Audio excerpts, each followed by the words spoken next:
We start with Kotoko, a beautiful girl in high school.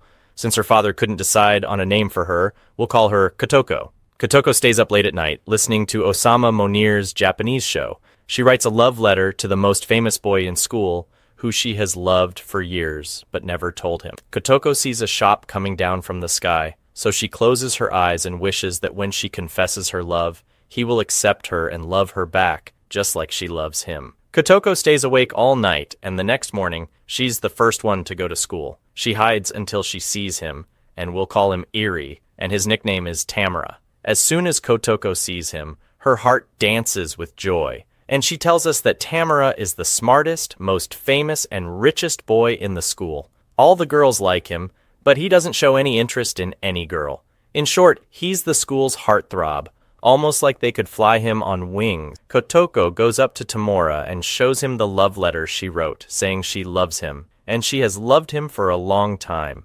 But Tamara rejects her and walks away. Kotoko stands there shocked, spinning in circles, as the students look and talk about her after her dignity was humiliated. The next day, Kotoko goes to school, and she finds everyone laughing and talking about her after Eri rejected her.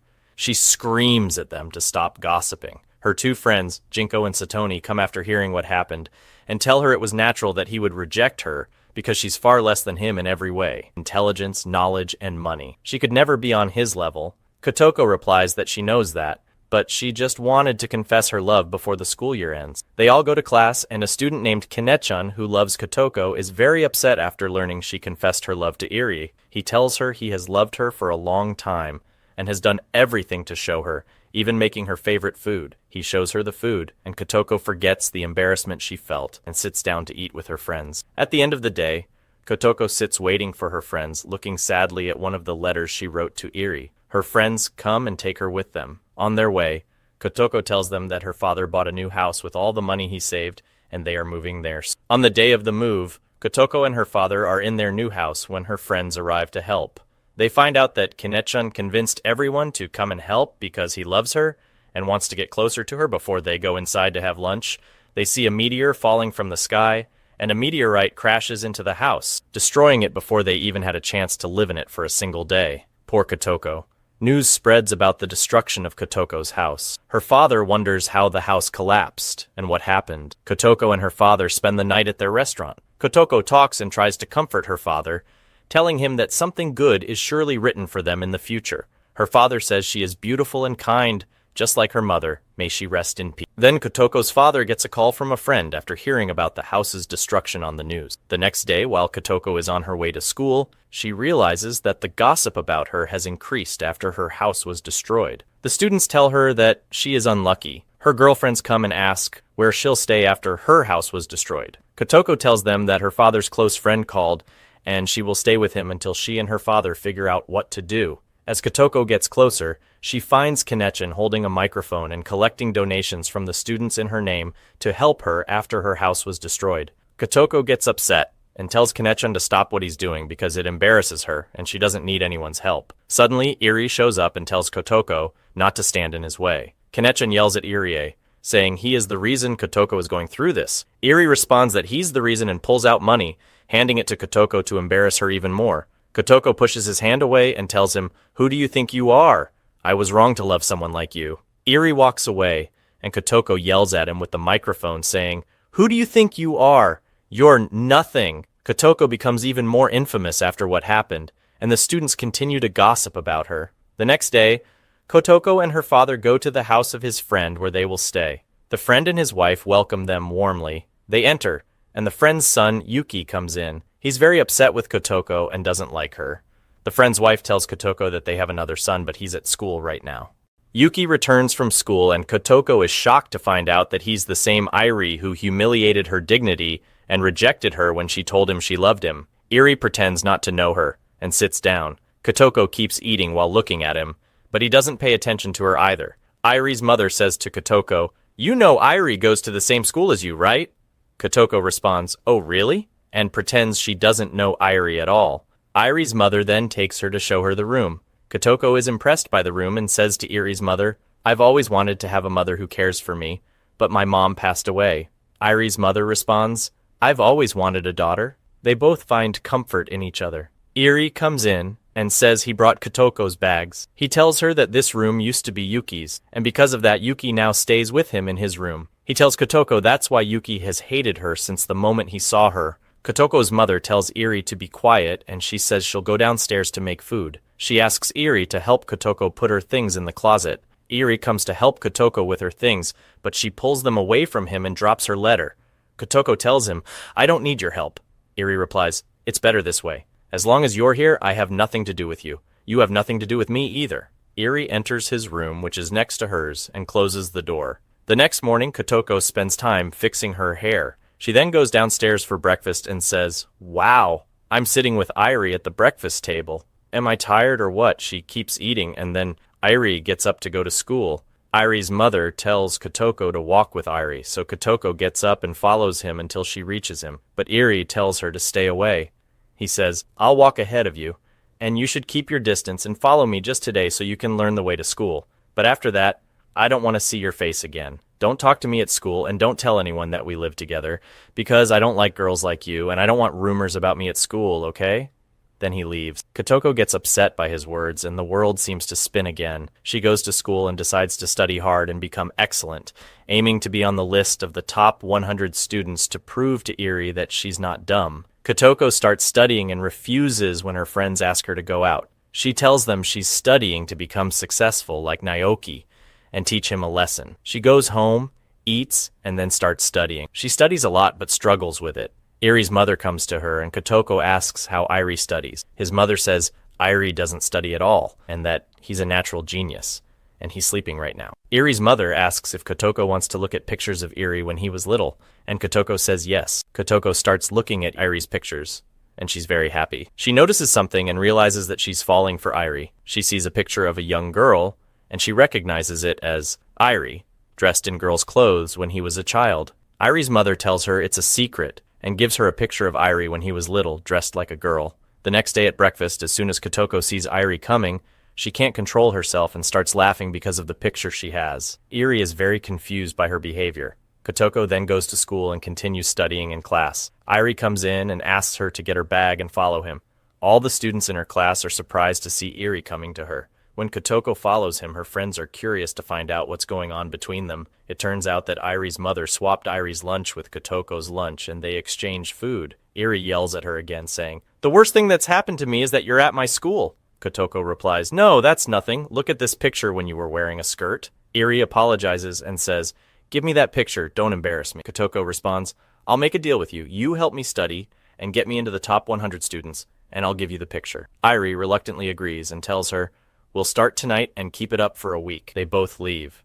At lunch, Iri tells his parents that he's going to study with Kotoko in her room. His parents are thrilled because it's the first time he's going to study. Iri joins Kotoko and they work on 2 difficult math problems, but Kotoko can't solve them. Iri realizes that she's struggling, so he helps her and makes her a study schedule.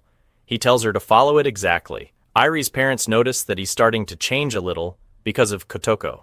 Kotoko follows the study plan and improves. Iri continues to ask her questions on their way to school, and she answers better each time. After a week of studying, Kotoko gets much better. The day before the first semester exam, Iri sits with her and gives her a mock exam, and Kotoko is able to solve it. She looks at Iri and finds him asleep. She falls asleep from exhaustion, too. Iri's mother comes in and sees them sleeping together. She's very happy and gets a camera to take pictures of them. The next day is the exam day. Before Kotoko leaves, Iri's mother gives her an envelope and tells her to open it after the exam. Kotoko arrives at school. Before she enters the exam room, she thanks Iri for his help. When Iri responds to her, Kotoko is overjoyed. She enters the classroom, sees the exam, and realizes she knows everything. She manages to solve all the questions. After the exam, she exits with her friends. Iri agrees to go out with his friends too, after being a little surprised by Kotoko's behavior and vitality. 3 days later, the results are posted. Kotoko finds out that Iri topped the school and that she ranked 100th, which earned her a spot on the school's top 100 list. She's overjoyed with this achievement and gives Iri the picture, as they had agreed. She walks through the school, and everyone talks about her success. Her friends wonder how she became so smart. Kenny-chan and 2 others watch her as she enters her house. When Iri returns home, his friends find out that she's living with him. Kenny-chan faints from the shock, The next day at school, Kenny-chan stops Kotoko and asks, "Are you living with Eri in the same house?" Kotoko denies it, saying, "What nonsense is this?" She gets nervous and papers fall out of her bag. Her friend sees the letter that Kotoko had gotten from Eri's mother, which has a photo of Kotoko and Eri sleeping together. The classmates confirm that Kotoko is living with Eri. Kotoko admits, "Yes, I'm living with Eri because his father is a friend of my father's, but he still doesn't care about me. I'm not interested in him anymore. He told me it was a secret, so I hope this remains a secret between us in the class." The students promise not to talk about it. The next day at school, Eri arrives looking upset. He takes Kotoko and shows her the photo of them together that's been posted all over the school. His friend had shared it, and now everyone at school thinks Eri likes her. This upsets Eri due to the rumor. Kotoko tries to apologize to him, but Eri accuses her of enjoying the gossip. He shakes her up and walks away. Kotoko cries a lot and asks herself, "Why do I love him? Why am I even crying? I need to be stronger than this." She walks around the streets until night, still upset and trying to stop loving Eri. But she can't. She continues to love him despite his awful treatment. She returns home, sits down, and is upset. She finds the love letter she wrote to Eri and thinks, "He'll never read this letter because he hates me so much." She gets exhausted and falls asleep sitting down. Later, Eri enters and sees her asleep. He notices the love letter and reads it, learning its contents. The next day, Kotoko wakes up late. She goes downstairs to eat, and while eating, she daydreams about Eri. Eri gets up to go to school, and Eri's mother tells Kotoko to get up and walk with Eri. Kotoko agrees and hurries to. As she gets up to put on her shoes, Eri notices her and removes a piece of bread from her hair. She wonders to herself, "What's up with this boy? Does he like me now, or what?" They head to school together, with Kenny-chan walking nearby to keep an eye on Eri to make sure he doesn't try anything. However, Kotoko reassures him, saying, "Don't worry, Eri hates me and can't even stand to look at me." At night, Eri, Kenny-chan, and Kotoko's friends visit Eri's house to spy on them. They see Kotoko in the kitchen, then sit down to eat together. Kotoko has cooked something, but it turns out to be very unappetizing. No one likes the food, and Kotoko apologizes, saying she doesn't know how to cook. But Eri's mother tells her not to worry, saying, "You're going to marry my son Eri, and I'll teach you how to cook." Eri responds, "I'll never marry her." Kotoko quickly retorts, "I'll never marry you either." He responds, "Never? You were running after me, and you even sent me a love letter, but I rejected you before." Kotoko slaps him in front of everyone. Eri's mother realizes that Kotoko likes her son, and is thrilled, hoping that they will eventually get married. Kenny-chan and his friends overhear all of this. Kenny-chan is very upset and says to Eri, "You're not going to marry Kotoko and you don't like her, right?" Eri replies, "I don't know. I hate her today, but maybe I'll like her later." He says this just to annoy Kenny-chan. Kotoko, however, daydreams, thinking, maybe Eri will actually like me the way I like him? She starts to hope that his feelings toward her will change. Eri leaves them and goes to bed. The next day at school is the last day of the semester, and the students are about to take their winter break. Kotoko is with her friends when she sees Eri walking by, ignoring her. Her friends tell her that she should make the most of the break and get closer to Eri, creating a nice memory between them. Kotoko thinks to herself that she needs to cook something nice for Eri. "Once he likes me, everything will be great," she thinks. The next day, Kotoko leaves to go to school, and Eri's parents ask her, "Aren't you on vacation?" Kotoko replies, "I'm going to school to attend the extra tutoring classes." She arrives at school and attends the classes, but is very upset. She thinks a lot. And during lunch, while sitting in class, she tells her friends that she won't be able to make a happy memory with Eri because she's studying even during the vacation. She's really upset. Just then, Kenny-chan arrives, bringing her food. While she's eating, one of her friends mentions that Eri is there.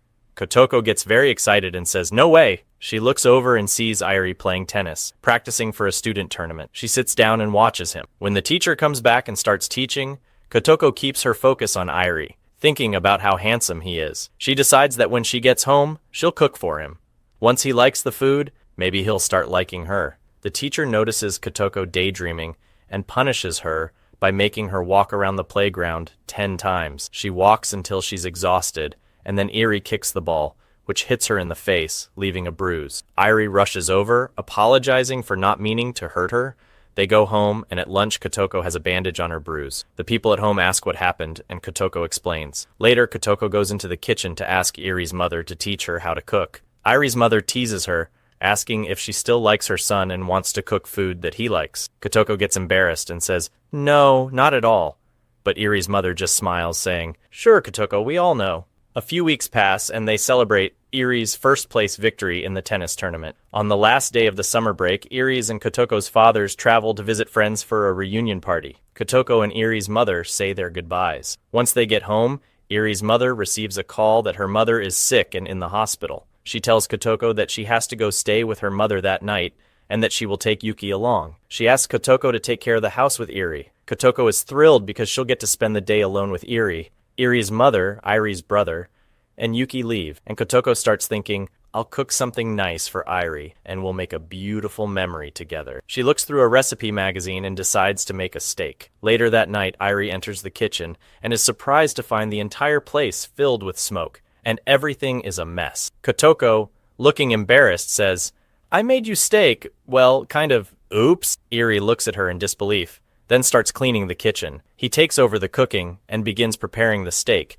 showing that he actually knows how to cook. Irie's mother and her son are at a restaurant, and we find out that Irie's mother wasn't sick at all. She staged the whole thing so that Kotoko and Irie could have some time alone at home to bond. Yuki wants to go home after realizing that his grandmother isn't actually ill, but his mother convinces him by offering ice cream. Irie manages to cook the steak exactly as it appeared in the recipe magazine, and Kotoko is amazed at how well he cooks. She had wanted to cook for him, but now he's the one cooking for her. She feels like they are already married. She looks at him dreamily, imagining that he might want to kiss her, but she quickly snaps out of it when he tells her to go wash the dishes. Kotoko asks Irie if they can finish the last assignment they had before the vacation together. He responds, I did that assignment the first day of the vacation. This one will take you a week because you're a little slow. He leaves her to go to bed. After washing the dishes, Kotoko goes to her room to try and finish the assignment. She picks up the first subject but can't solve anything. She tries the second subject, but it's no use either. She decides to go to Irie's room to take his notebooks and cheat from them. She tiptoes into his room and grabs his homework notebooks. But as she's leaving, Irie catches her and asks, Came to spend the night together, huh? She replies, I like you, but let's start by getting to know each other first. Irie, with a sarcastic tone, says, Get to know each other?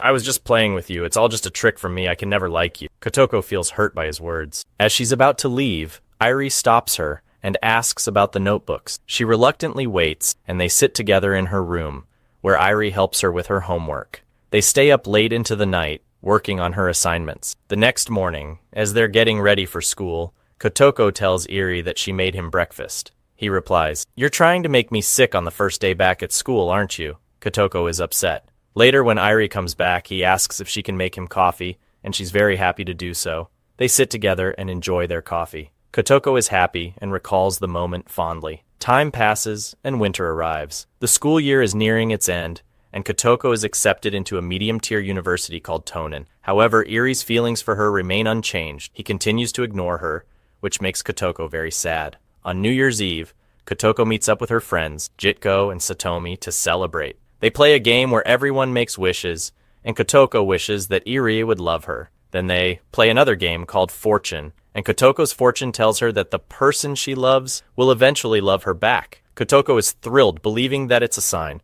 Kotoko celebrates with Irie and her father, who are happy about her acceptance into university. She brings Irie a gift to thank him for helping her with her studies. When he opens it, he finds that it's a head massage tool. Irie, confused, thinks to himself, Am I supposed to relax or what? He doesn't really care about the gift and lets his father take it. We also learn that Irie will be taking the entrance exam for a prestigious university, which is considered the best in the city and only admits the brightest student. Kotoko asks Irie if he's going to take the exam, and he tells her that he hasn't decided yet.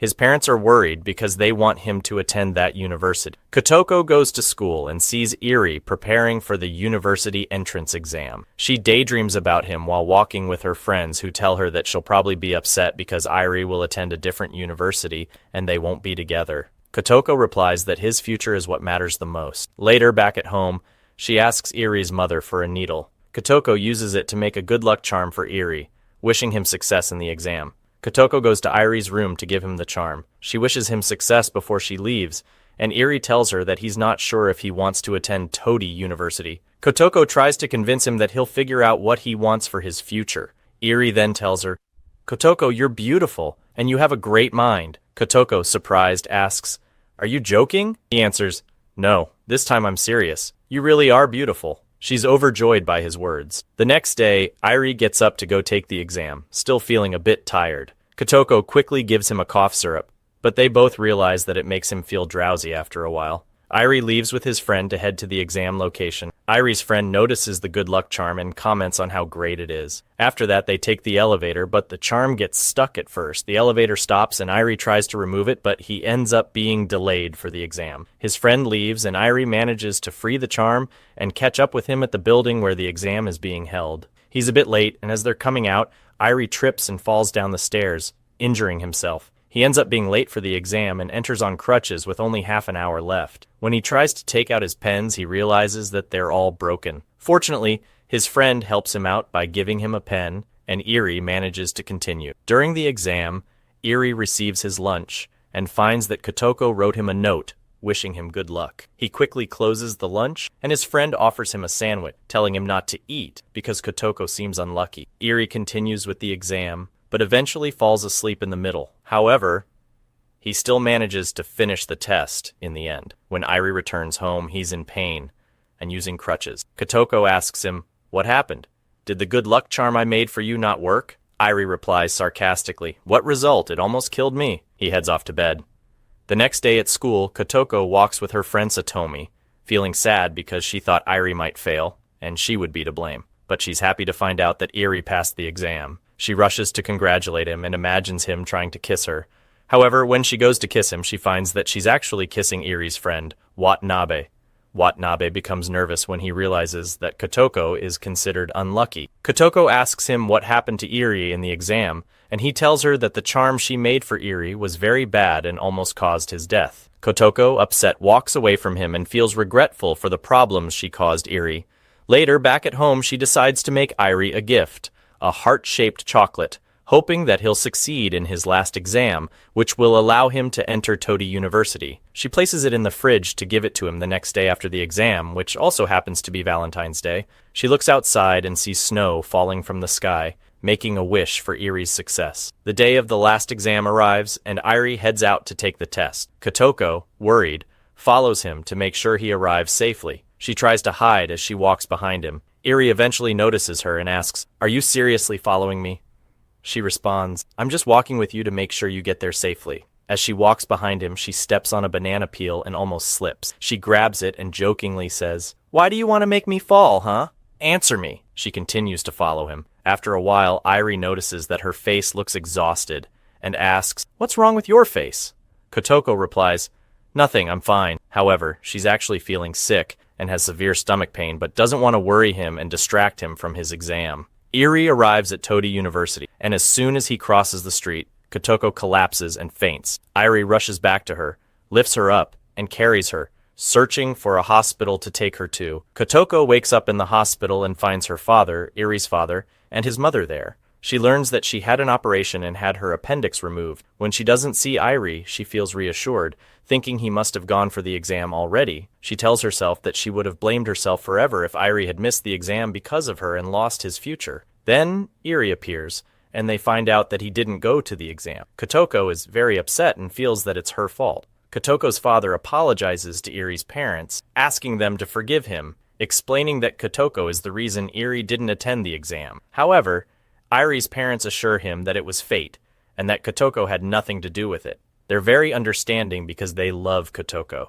Later that night, Kotoko goes home, packs her bag, and leaves a letter for Irie's parents apologizing. She says that she left because she caused Irie too many problems and didn't want to cause any more. She walks around town not knowing where to go.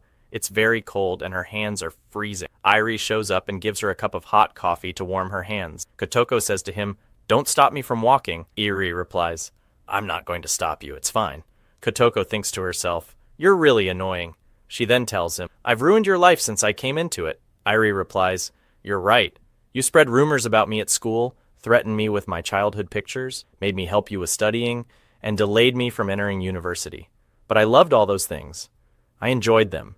And as for the exam, it's not your fault I didn't. I had plenty of time to go, but when you told me that I would know what I want in the future, I realized that I don't want to go to Todi University. I might go to Toner University because of you." Kotoko asks, "So you'll go to Toner University just because I'm going?" Irie doesn't respond, but it's clear from his words that his feelings for Kotoko are starting to change, and he's beginning to like her. As they walk, Kotoko says, "Can I come back and stay at your house for a while again?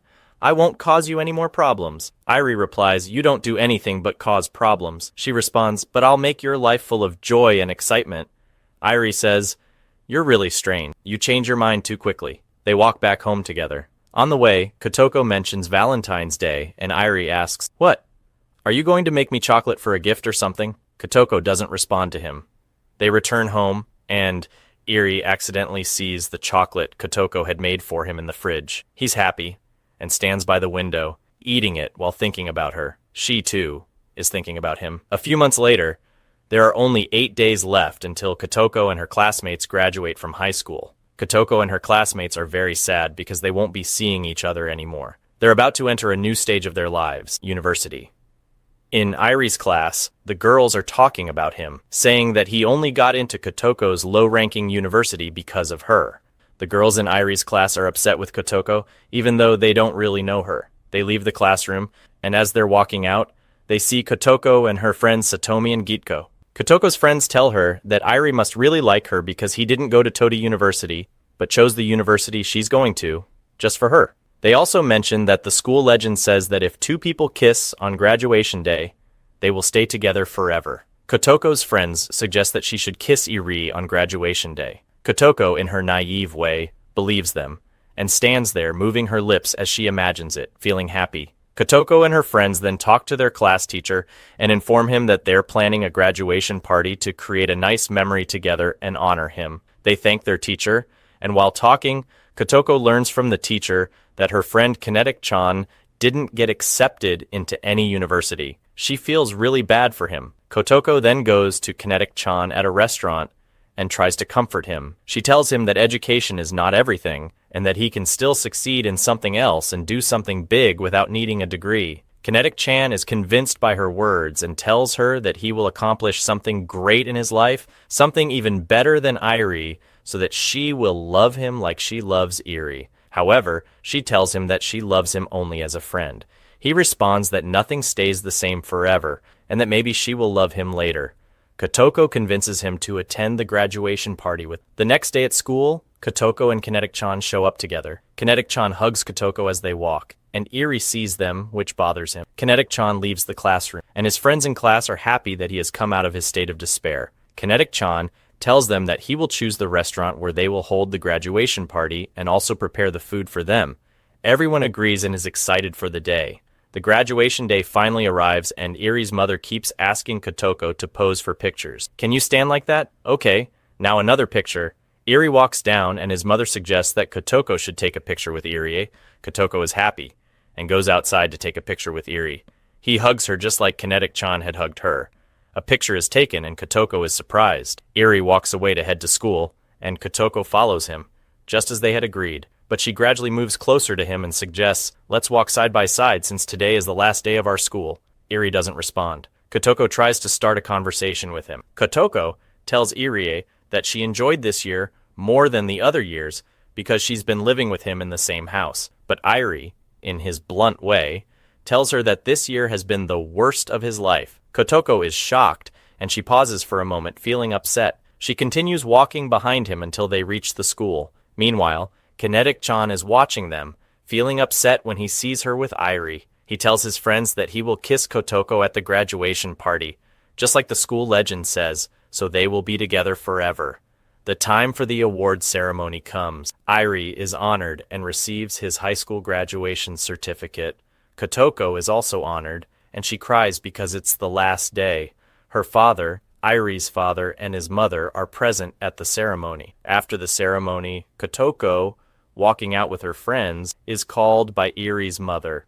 Kotoko is happy that she's showing interest in her. When Kotoko approaches Irie's mother, they talk about the last day of school and see some students getting closer to each other, possibly starting relations. Irie's mother suggests that Kotoko should go and ask Irie for the second button on his jacket. This is a sign that if a student gives it to a girl, it means he likes her. Kotoko's friends and Irie's mother push her to go ask him for the button. Kotoko walks away, imagining that she would ask for the button, and how special it would make her feel compared to the other girls who may have asked him. She imagines he might kiss her as well. She snaps out of her thoughts and bumps into Irie. She asks him for the second button, but Irie refuses and comments that it looks silly. Kotoko feels embarrassed and stands there, upset. Irie's mother and her friends see her feeling awkward, and Irie walks away with the girls, leaving to give the button to someone else. That evening, Kinetic-chan and his two friends prepare the restaurant and food for their class graduation party. Kinetic-chan notices that one of his friends has reserved a section of the restaurant.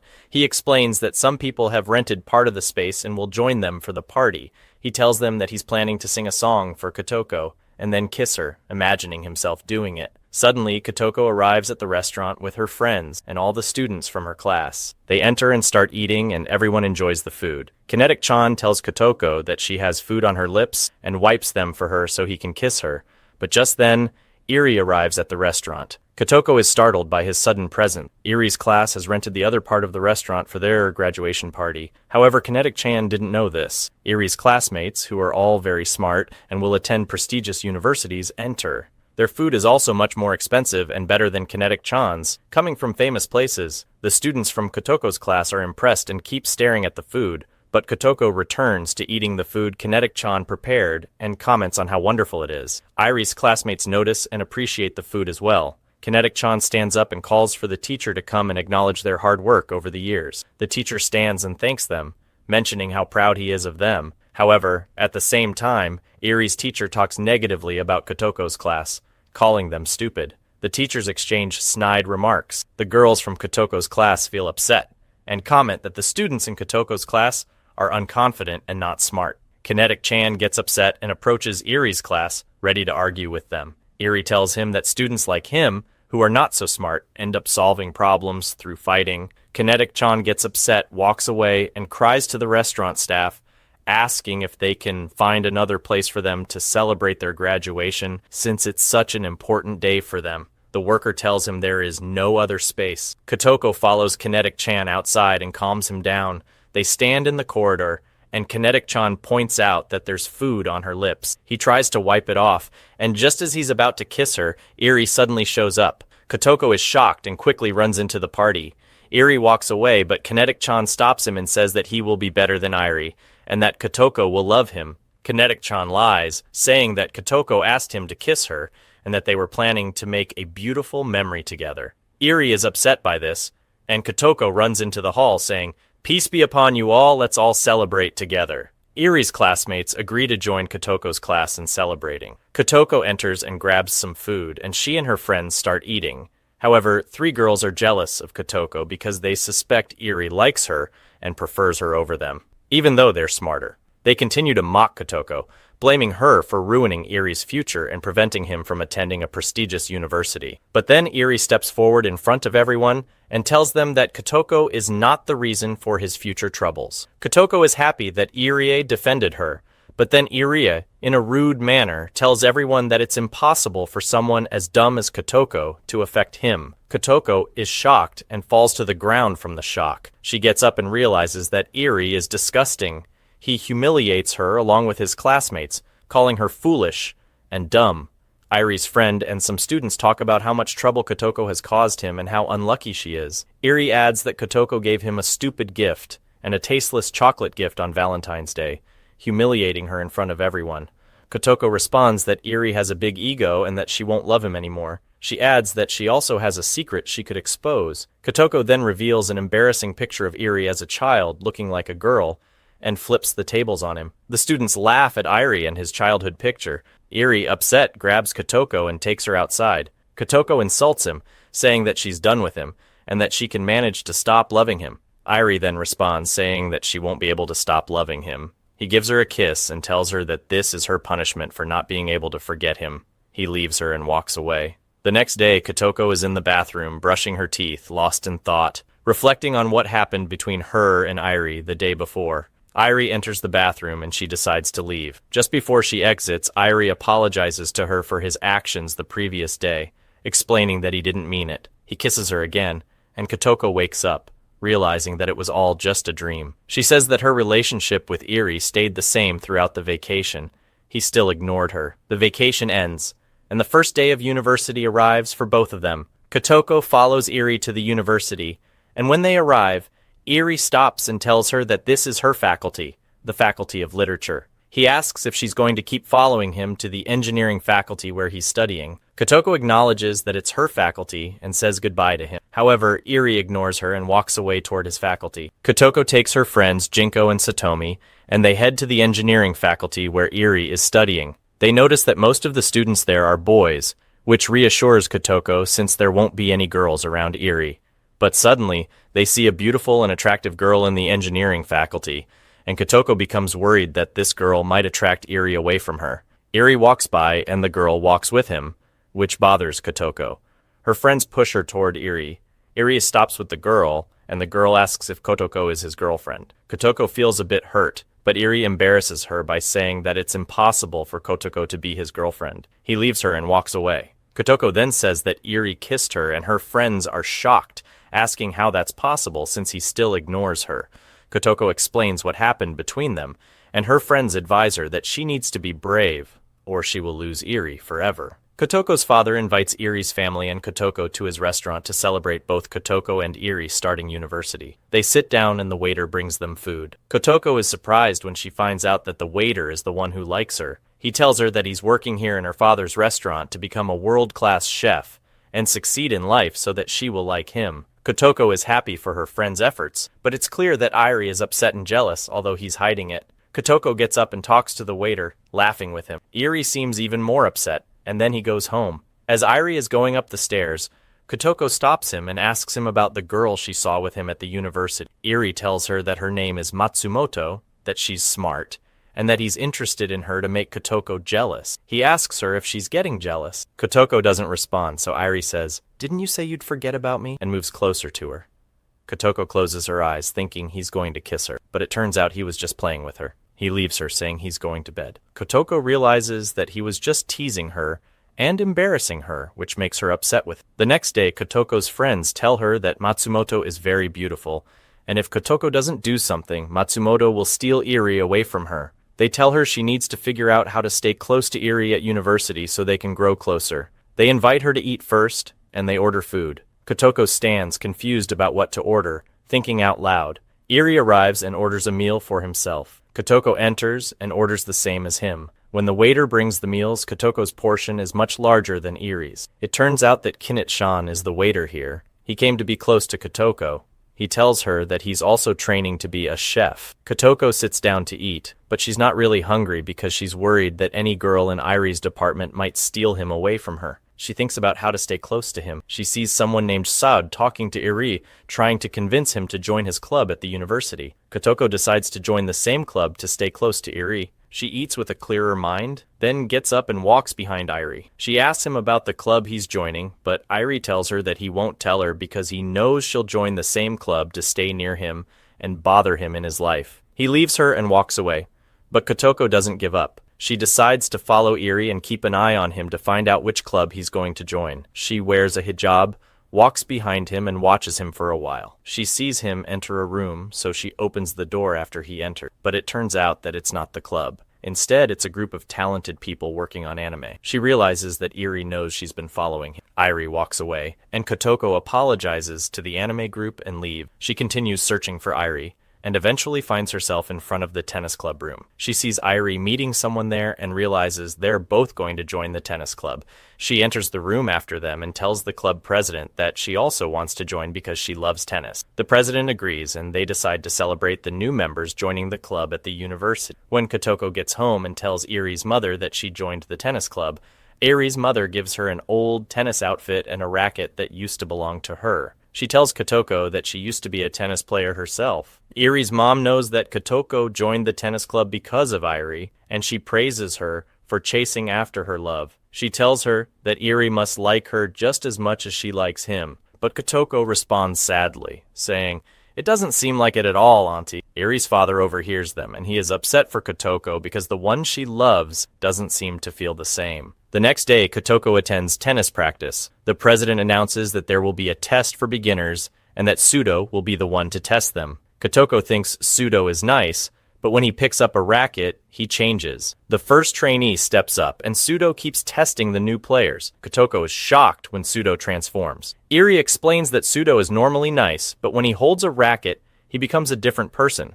Matsumoto's turn comes, and she plays very well in front of Saudo. Kotoko realizes that Matsumoto is a tennis professional. Iri tells her that Matsumoto has been playing tennis since high school and has won championships before. He met her in a tennis tournament when he was in his first year of high school, and she joined the university here because the university's tennis club is the best in the city. Then it's Iri's turn. He plays against Saudo, and Iri beats him. Kotoko realizes that Iri is also a professional, and Sudo gets very upset when Iri defeats him. Finally, it's Kotoko's turn. She gets nervous when Sudo tells her to play against him. Kotoko hesitates and says, "I've never played tennis before." But Sudo yells at her to start playing. As soon as the game begins, Kotoko drops the racket and runs away. Everyone continues to laugh at Kotoko, including Iri. Kotoko goes back, grabs the racket again, and as Sudo strikes, the ball hits her nose. She falls and faints. Iri laughs hysterically at her. Kotoko goes home, and Iri's mom sees her. She places a medical bandage on the bruise on her nose. Kotoko's father sees her, and he feels deeply upset for her. He goes to the restaurant and tells Kinchan to give Kotoko a message to bring to her tomorrow at the university. The next day at the university, Kinchan makes a cake for Kotoko and writes that he loves her. He also tells her that her father wants her to come to the restaurant that evening. Her friends continue to eat the cake, and Kinchan scolds them for being too messy. Kotoko and her friends end up smearing the cake on each other. After that, Kotoko goes to attend tennis practice. Sudo continues to train them with physical exercises until their muscles are sore. Iri is nowhere to be seen, and the others are training without him. Kotoko thinks to herself, "I came here to stay close to Iri, but he's not even attending the training." Kotoko gets hit by the ball, falls, and gets up to retrieve it. She then asks, "Why aren't you training with us?" She is told that only those who pass Sudo's test don't need physical exercises, and just train on the tennis court. Kotoko asks, "What about Iri?"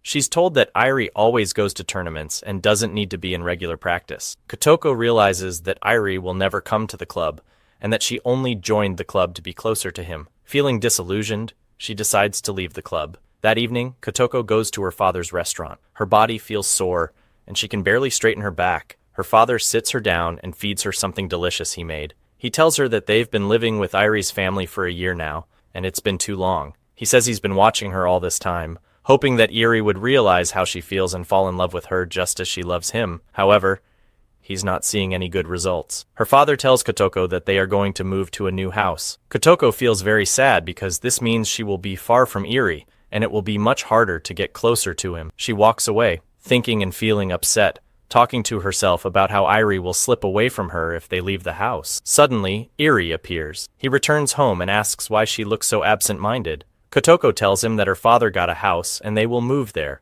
Iri stands still, and it's clear that he's upset because he loves her but doesn't want to show it. Kotoko asks him, "If we move out, will you miss us?" Iri stays silent for a moment. He then says, "I'll live my life the way it was," and leaves her. Kotoko stands there, unsure of what he meant. She wonders whether he meant he will live a sad life like before, or if he will be happy as he once was. The next day, Kotoko's father tells Iri's father that they shouldn't leave the house. Iri's mother is very upset. She asks if Kotoko is the reason, and whether Iri is the cause of it. If Iri is the reason, she says, she will make him get closer to Kotoko. But Kotoko's father tells Iri's mother that love can't be forced. He thanks her and his friend for hosting them all this time. Then, Iri's younger brother, Yoka, overhears them. Yoka is very happy and tells Iri that the silly Kotoko will finally leave their house and that they'll go back to living their life like before. Iri, however, is clearly upset about Kotoko leaving, though he tries to hide it. He goes to Kotoko as she's packing her things, looking very sad and crying. Kotoko remembers the first day she came to Iri's house, how kind his mother was to her and how she loved her. Kotoko goes downstairs and gives her father the bag with her clothes. She looks at the house sadly, then gets into the car beside her father, crying. They drive to the new house. Her father takes her to a simple apartment and says they will stay there for a week until the people who live in the house they bought move out. After a week, they'll move into that house. Kotoko tells her father that if the house isn't finished yet, they could have stayed at Iri's house until it was ready, but her father insists that it's better this way so she can forget Iri. The next day, Kotoko goes to university and tells her friends that she left Iri's house and will try to forget him since he doesn't care about her. She says that her father was right, and she'll do whatever it takes to forget Iri. Kinchin tells her she's doing the right thing. He shows her a lunchbox he made especially for her, celebrating her decision to forget Eri. Kotoko is impressed by the dish because she loves food. Kinchin blows out the candle so that she can start serving the food with her friends. Eri returns home, and when he enters, he finds his father and brother cooking. He learns that his mother has been depressed and locked herself in her room ever since Kotoko left the house. Eri's mother is in her room, watching old pictures with Kotoko and crying. Kotoko, on the other hand, returns home. She starts to daydream, thinking back to the time when she returned to Eri's house and his mother greeted her with laughter and jokes. She recalls how she would enter and see Eri and how he would greet her, but she quickly brings herself back to reality, reminding herself that she needs to forget Eri. Yoka sits with Eri and asks him why their mother is upset. He hopes that Kotoko leaving the house wasn't the reason. Eri tells him, "It's not your room anymore." After Kotoko left, "Why are you still here with me?" Yoka responds that he's gotten used to being around him. Yoka gets up and leaves to go to his own room. Eri too feels down, upset about Kotoko's departure. The next day, Kotoko goes to university wearing her tennis clothes. Her friends see her and ask why she's still at the tennis club if she's trying to forget Eri. Kotoko tells them that she's excited to achieve something in her life. She attends the training session at the tennis club. Sudo pushes the trainees to their limits until they're exhausted. He congratulates them, saying, "Since you've endured this, I will allow you to join the tennis club." The trainees are excited, thinking they will soon be able to play. As Kotoko is picking up tennis balls, she notices the new trainees after completing their physical exercises. She spots Matsumoto, who comments on how well Kotoko has been handling the exercises. Kotoko feels embarrassed when Matsumoto says, "If I were you, I wouldn't have been able to handle it." Matsumoto then notices a row of tennis balls that need to be collected, and Kotoko begins to pick them up. After gathering a few balls, one of the new trainees steps on a ball right in front of her. She looks up and sees that the person is none other than Eri. It turns out that Eri has come to train here. Kotoko asks him, "This isn't like you. Why are you here training?" Eri replies, "And what's it to you?" He goes inside and sees Sudo. He asks Sudo, "Do you want to challenge me?" Sudo agrees, and Eri says, "I'll challenge you anyway." Sudo responds, "Okay, we'll play doubles, you and I, and Kotoko." Kotoko is shocked because she doesn't know how to play tennis at all. She tells Eri that it's impossible for her to play. Eri replies to Sudo, "You're crazy, I'm gonna lose for sure." He then tells Sudo, "You said you were a ghost and would beat me anyway, so I'm accepting the challenge, just as you said." Reluctantly, Eri agrees to the challenge and ends up playing with Kotoko against Sudo, so he doesn't look bad. They start playing, and Kotoko is hopelessly bad at it. She can't return a single ball or even play properly. In the end, Eri loses to Sudo because of Kotoko's lack of skill. After defeating Eri, Sudo mocks him, saying, "I told you I would put pressure on you." Sudo laughs at Eri and asks, "How about we play again next week, the same teams?" Eri agrees, and after that, he decides to train Kotoko to help her play a little better. Kotoko is scared because she doesn't know how to play with Eri again. She tells her friends that she'll play a tennis match with him next week, and they say, "You won't be able to forget him if you keep being around him." Kotoko replies, "I thought I could forget him easily, but it's a lot harder than I imagined. It's too much pressure." She decides that she will distance herself from him slowly, starting after the match. The next day at the club, Eri tries to train Kotoko, but Sudo tells him that Kotoko's job for now is to pick up the balls until she learns how to play. He explains that this is the club's rule. Sudo does this to make sure Eri doesn't train Kotoko, and to ensure that he wins against him. Sudo tells Kotoko to collect the balls, and Kotoko listens, starting to gather them. Eri tells her they will train after she finishes collecting the balls, and whenever they have a chance. Eri starts training Kotoko and teaches her how to hold the racket and hit the balls, working with her in the evening. After a while, the lights go off. Kotoko tells him that she has to leave, but Eri asks her, "Where are you going?" He takes her outside and continues training her on holding the racket and hitting the balls. Kotoko's father returns home and finds her exhausted from all the training. He notices the bruises on her body from the tennis balls. The next day, Kotoko's friends see her, and they tell him that she has been training whenever she has free time in order to play the match with Eri. They say that she's now sleeping in the library from exhaustion. Kenichin goes to the library and finds Kotoko asleep from the fatigue. He wakes her up and tells her how brave she is for handling all of this. Kotoko says she can't forget Irie all at once, and Kenichin replies that he understands and that she will need time. He promises to stay by her side and help her. He gives her a meal that he made for her. Kotoko eats and says, "This is so sweet, it tastes so good." Meanwhile, Erie's mother goes to the university in disguise. She learns from Kotoko's friends that her son Erie is in love with Kotoko. She is happy because she realizes that Erie loves Kotoko. She walks away feeling joyful and decides to bring Kotoko back to live with them in the same house again. Erie continues to train Kotoko and tells her that she needs to focus on the ball and not be afraid of it. After a few days, Kotoko starts improving. The day of the match finally arrives. Before Kotoko leaves for the university, her father tells her that they will be moving into the new house today. He tells her to come to the new house instead of the old one. He asks her if she knows the address, and Kotoko confirms that she does. She then heads to the university. At the university, Kotoko is struggling to walk due to the intense training she's had throughout the past week. She meets Kenichin, who gives her some food to eat before her match. Kotoko then heads to the club, changes, and sits in the locker room eating.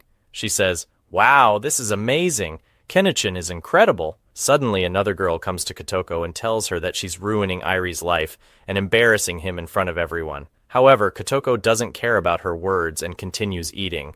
It's time for the match.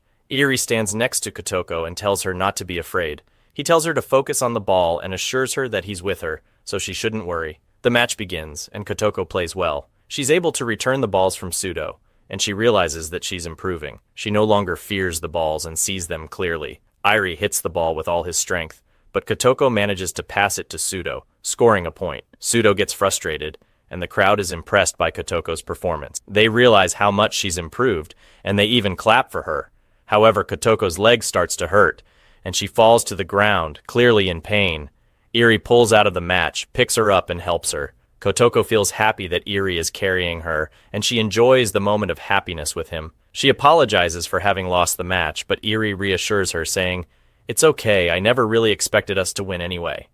He comforts her. Erie helps Kotoko, and she holds onto his arm as he walks her home. She says, "Erie, we could have taken a taxi?" But Kotoko replies, "We would have wasted money for nothing. We're already close to home." Erie jokes, saying, "You've been saying we're almost there for the past 3 hours. They continue walking, and Kotoko keeps looking at the houses. She isn't sure which one is theirs. When she spots a house, she tells Erie that this is their home. Irie hands her bag and says, "Say hello to your dad for me." Kotoko grabs onto his arm and says, Wait, come inside and have some tea with me. My dad's inside and he'll definitely want to say hi to you." They enter the house, but to their surprise, they find someone else inside. The person tells them that he is the owner of the house. Kotoko realizes that she made a mistake with the address. "This isn't their house," she says to Erie.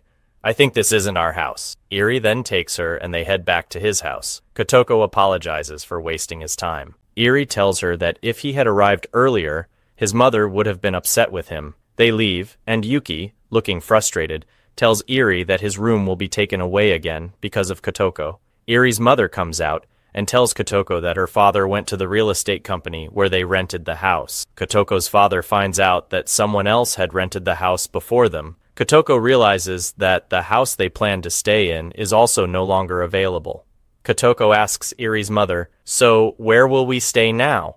Irie's mother replies, "You'll stay with us here at our house. We'll be one big family because I'm going to marry you off to Irie." Irie, shocked, says to his mother, "What are you talking about?" His mother responds, "What do you mean what? I know you and Kotoko are already involved." Kotoko is surprised and says to Erie, No. I swear it wasn't me who told her, believe me." Erie's mother insists that they love each other, but Erie leaves them and goes into his room. Irie's mother goes to her room, and it's revealed that she had arranged for someone to rent the house Kotoko was supposed to move into, so that Kotoko would end up living with them again. Later, Kotoko goes into Erie's room, and before going to sleep, she visits Erie's mother. She tells her that Erie kissed her, which proves that he loves her. But Kotoko says it was just a fleeting moment and that it didn't mean anything. They didn't even hold hands or go out on a date. Erie's mother tells Kotoko that she must find a way to go out on a date with Erie, and she leaves the room. Kotoko sits down and starts thinking about how she could get Erie to go on a date with her, even though he doesn't seem to care about her. The next day, Kotoko goes to the university and tells her friends about what happened. She says that Irie's mother found out that Irie kissed her, and Kotoko wonders who told her. She asks, "I wonder if it was you, girls." Her friends admit what we told her without meaning to. Meanwhile, Irie, overhearing, is upset and yells, grabbing Kotoko. He asks, "Did you kiss him?" Kotoko responds, "Yes, I'm sorry, Kenichin." Kotoko then goes to the engineering department where Erie studies, hoping to find a way to go out with him on a date. She spots Eri and she hides, quietly observing him. She watches him from behind as he walks, thinking about what to do next. Kotoko listens as she asks Eri to go with her to the cinema on Sunday. She learns from him that he likes her, but he's not paying attention to her, which is why he's been watching her. Suddenly, Pseudo falls on top of Kotoko. Eri sees them and feels upset when he notices Kotoko with Pseudo. He walks away and says that he agrees to go to the cinema with her on Sunday, just to annoy Kotoko. Kotoko sits with Pseudo, and he tells her, "You like Eri, but he doesn't care about you, and I like someone, but she doesn't care about me either." They agree to help each other out. Later, Kotoko tells her friends that she's going to watch Eri on Sunday when he goes out with Pseudo. She plans to stop herself from thinking about him, to avoid getting too attached. Kanichin overhears this and believes that she's going out with Pseudo, so he gets upset and decides to follow her. Sunday comes, and Kotoko spends time choosing a dress, putting on makeup, and getting ready. She looks in the mirror and wonders why she's bothering to dress up when she's not even the one going out with Eri. She leaves, feeling sad and thinking to herself that she wishes she could go out with Eri on a date, and maybe even hold hands. Kotoko arrives at the cinema and waits. Pseudo arrives as planned to help her keep an eye on Eri. They see Eri coming, and he enters the cinema. Kotoko and Pseudo follow, buying tickets to sit behind him. They sit down, and during the film, Kotoko pretends to be engrossed in the movie while trying to rest her head on Eri's shoulder. However, Kotoko is careful and places a book between. She tries to hold his hand but accidentally spills popcorn on them, ruining her plan. She hides behind the book. The movie ends, and Eri leaves with his friends to go for tea at a restaurant. Kotoko and Pseudo continue to observe them. Kotoko asks Eri about the type of girl he likes, and he says she should be beautiful, intelligent, and able to cook. Kotoko feels upset because she doesn't have any of those qualities. She tells Eri, "So we're perfect for each other, right?" He agrees, and Kotoko becomes more frustrated. Later, Eri picks out a dress for Kotoko to buy and wear, telling her it looks beautiful on her. He then gives her a diamond necklace as a gift. All of this is happening in front of Kotoko and Pseudo, and Kotoko feels heartbroken. Iria and Matsumoto leave to eat, and Kotoko feels like she has lost Iria for good. She tells Pseudo that she can't take it anymore and plans to leave. As Kotoko walks away, she accidentally bumps into someone and spills their drink. The person yells at her and throws the rest of the drink at her clothes. The person tells her that the price of the shirt is 100,000 yen. He wants to take her with him, but Kotoko gets scared and tries to pull away from him, though she can't. Suddenly, Eri appears like a ghost. He tells the person that the shirt is his, and the person gets upset, trying to hit Eri, but Eri calms him down. He sees a bat and hands it to Pseudo. Eri tells Pseudo to show off how brave he is. Eri then takes Kotoko's hand and they run away. Pseudo turns and knocks the person down, and Eri keeps running, holding Kotoko's hand. Kotoko is daydreaming, happy that she and Eri are holding hands. She trips, and Eri helps her up. They keep running in a romantic moment that Kotoko is cherishing and enjoying. They reach a place by the water and stop. Kotoko asks Eri, "Did you know I was with Pseudo, watching you?" He replies, "Of course." Kotoko realizes that Eri did everything just to annoy her. She apologizes for ruining his date with Matsumoto, but Eri asks if she wants to go anywhere. Kotoko is shocked and doesn't reply because she's so happy. Eri then says, "All right, I'll just go home then," before he leaves. Kotoko says, Yes, I want to go with you anywhere, to eat and drink." Eri looks at her dress, which is dirty, and then takes her, and they walk to get something to eat. On their way, Kotoko sees water and runs toward it until she reaches it. She looks at the water and feels happy. She says to Eri, "The view from here is beautiful," but Eri doesn't reply. Kotoko looks around and realizes that Eri is no longer there. She starts to feel sad and looks for him, walking around until she comes back to the same spot and looks at the water again. She thinks to herself that maybe Eri was just playing with her, like he did before, and that he doesn't want to hang out with her. But then, Eri appears and gives her a sandwich, saying he got takeaway because it wouldn't look right if they entered a restaurant with her dress looking like that. Kotoko sits next to Eri and starts eating the sandwich. She says, "This is so good." She feels happy because for her, this is a romantic date with Eri. Eri gets up and looks at the water. Kotoko follows him like a shadow. Eri tells her that his life has changed for the better since she entered it, and that he has no problem with her staying with him in the same house. Kotoko is deeply moved by his words and cries out of happiness. Eri gives her his handkerchief, and she wipes her tears. She continues eating the sandwich, happy that her relationship with Eri is finally changing. Kotoko starts to realize that Eri is beginning to like her. Afterward, Kotoko goes back to the house, enters the bathroom, and says to herself that Eri kissed her, went on a date with her, and doesn't mind her living with him in the same house. This all means that he is starting to like her. She feels so happy and laughs, then goes downstairs, still in a good mood. But then she hears Iri's mother shouting and upset. Kotoko finds out that Iri asked his father to let him live in his own house, and his father agreed. Kotoko feels sad and doesn't understand why Iri is leaving the house. She wonders why, if he said he didn't mind her living with him in the same house, he's still leaving. The next day, Iri says goodbye to his mother and brother. He looks at Kotoko standing there, then walks away. Kotoko goes up to her room and walks around outside for a while, feeling upset that Iri is leaving. Kotoko then goes to the university and tells her friends that Iri left the house after going on a date with her. He's going to live alone and work in a temporary job to support himself. Her friends ask her if she knows which house Iri is going to live in, and she says no. They also ask if she knows where the temporary job is, and she replies no again. Her friends are surprised by her lack of knowledge. Then Kenichon comes to her, hands her some food, and says, "Let's celebrate this moment." He tells her that Iri left the house because of her, and this shows that he doesn't love her. This upsets Kotoko even more. Kenichon leaves, and her friends tell her that Kenichon is right. If Iri really liked her, he would have stayed by her side. Kotoko gets lost in her thoughts, feeling even more sad and upset. Later, she takes her friends with her to try to find Iri and see him. However, they don't find him, and when Kotoko asks two people about where Iri works, they tell her that Iri hasn't told anyone about his job location. Kotoko becomes more upset, returns home, and during dinner, she's lost in her thoughts and doesn't eat anything. Yuki, Iri's brother, is also sad because Iri left the house. He leaves his food and goes upstairs. Kotoko, feeling down, heads to her room. Before she falls asleep, Iri's mother enters her room. She tells Kotoko that she found out where Iri is working. Iri's mother then suggests that they go and watch him secretly. Kotoko replies that her heart is dancing with excitement. Yuki comes in and says he'll join them because he misses his brother Iri. They all disguise themselves a little and they go out. Kotoko and Iri's mother are both dressed modestly as part of their disguise. They go to the restaurant where Iri works, and they see him working as a waiter.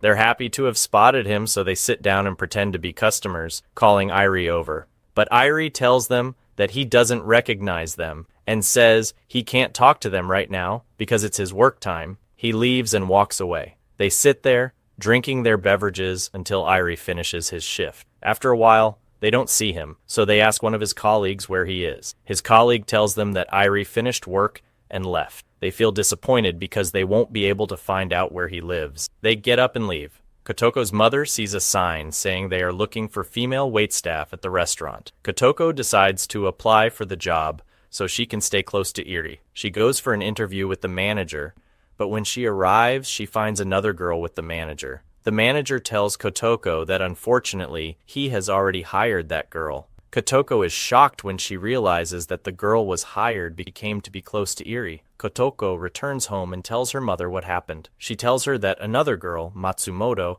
got the job with Iri and was hired instead of her. Kotoko's mother, however, tells her that she is unique compared to Matsumoto, even though Matsumoto is very determined. She encourages Kotoko to continue pursuing her love.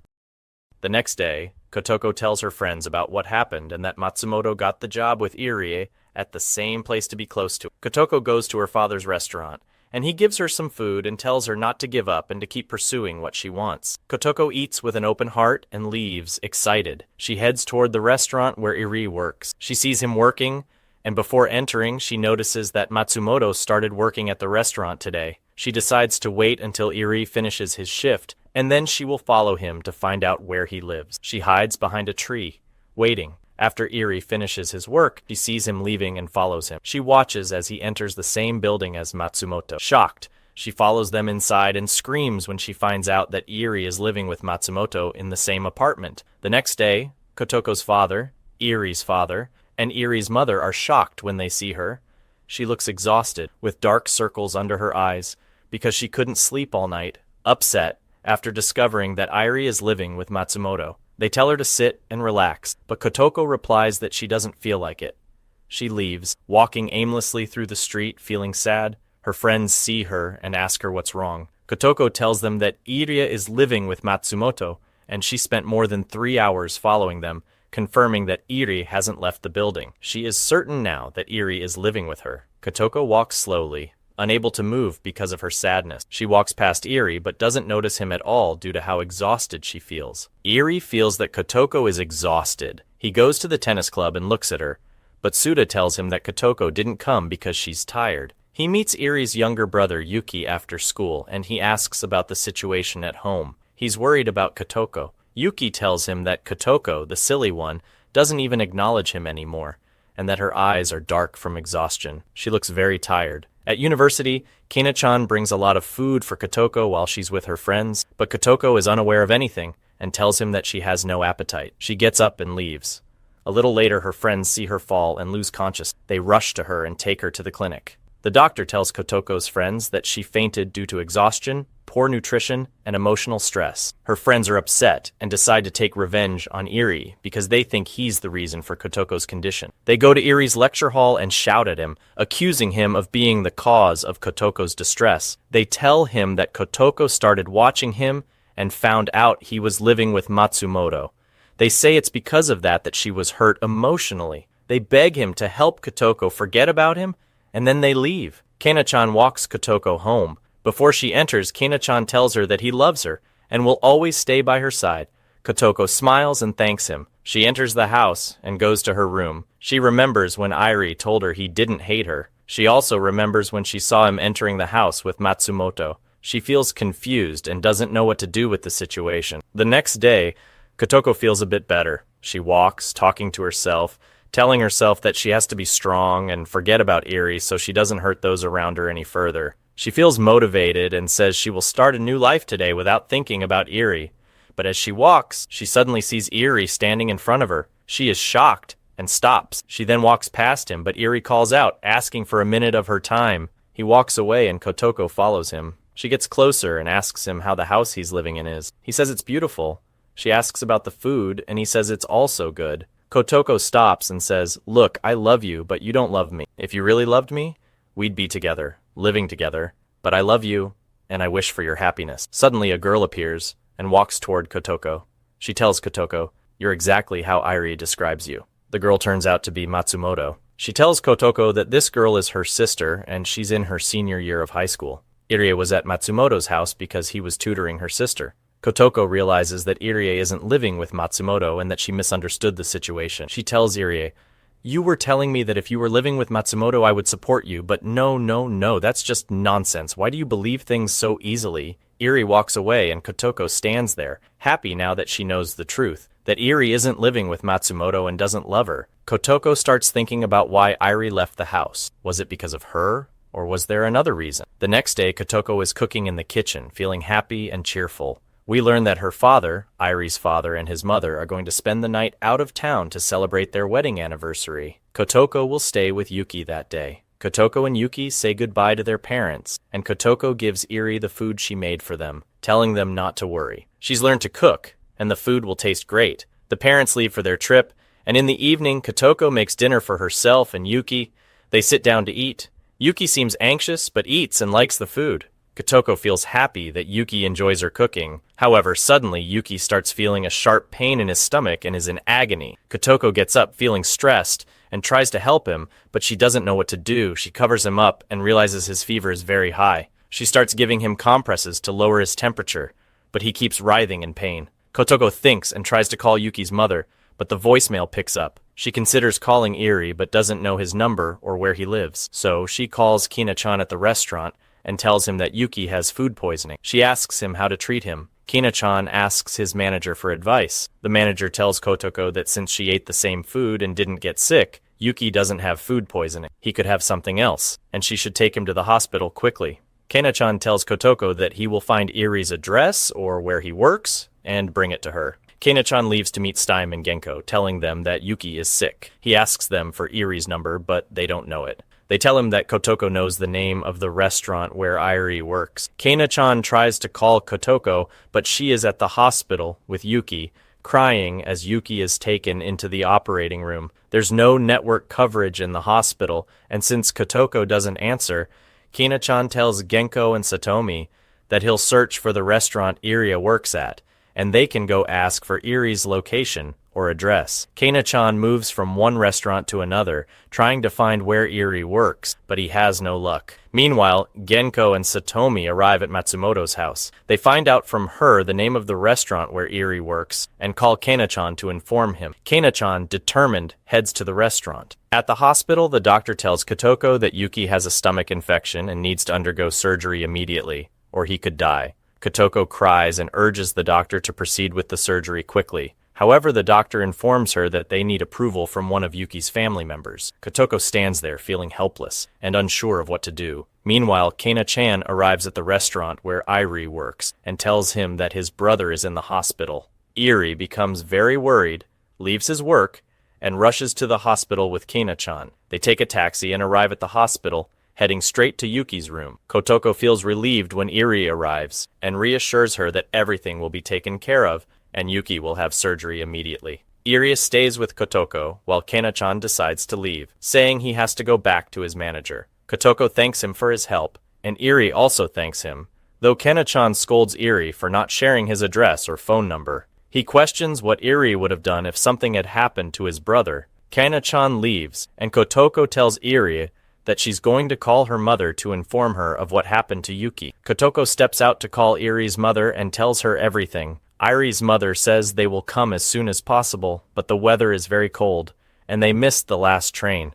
They can't find anyone willing to give them a ride. Iri and Kotoko sit in the waiting area, and Iri holds Kotoko, thanking her again. Kotoko is overwhelmed with emotion and cries, feeling scared when Yuki was in pain. Iri comforts her and reassures her that he will be by her side. The surgery is a success, and the doctor thanks Kotoko for bringing Yuki to the hospital so quickly, saying that if not for her, Yuki's life could have been in danger. The doctor tells them to go home for the night and return in the morning since there is no available place for them to sleep in the hospital. Iri and Kotoko leave, but the weather is freezing and there are no taxis available. Iri tells Kotoko that his house is nearby, and they can stay there for the night. Kotoko is overjoyed and follows him, almost running to catch up. They arrive at Iri's apartment, and Kotoko immediately starts looking around at everything in the apartment. Iri tells her not to stare at everything too much. They enter his bedroom, and Kotoko feels like she's dreaming. She wonders if she's in Iri's room for real. She asks him if Matsumoto has ever been there before, and Iri reassures her that she's the first one he's ever brought home. Kotoko is thrilled, feeling special to Iri. Iri goes to take a shower while Kotoko stays in the room. She notices only one bed, and she's happy because it means she will sleep next to Iri in the same bed. When Iri comes out of the shower, he gives Kotoko some clothes to change in. She goes to the bathroom, and when she sees Iri's shampoo and soap, she can't believe it. She picks up a towel, smells it, and giggles, wondering if she's dreaming. After taking her shower, Kotoko tells Iri she'll sleep on the floor, but he responds that it's what he was planning to do. Kotoko is surprised by his lack of consideration and says he should have told her she would sleep on the bed. Iri then jokes, telling her he was just teasing and she indeed will sleep on the bed while he sleeps on the floor. Kotoko climbs into bed and Iri lies down on the floor. Kotoko feels uneasy and wishes that Iri would sleep next to her. She asks him if he's cold and he replies, of course. She insists he come up to the bed and Iri says he'll sleep on the floor to make her more comfortable because he knows she wants him to sleep beside her. However, even when Iri finally lies next to her, Kotoko feels disappointed because he doesn't try to get closer to her. Kotoko starts to doubt that she's not beautiful, but Iri speaks to her and explains that he didn't try to get close to her because that's what his mother wanted. His mother wanted him to marry her, and he wanted to make sure that he knew what he wanted, not just follow what his family had chosen for him. He tells her that he left home to think and find his own path, not the one his father had chosen for him. He reassures her that she's not the reason he left home.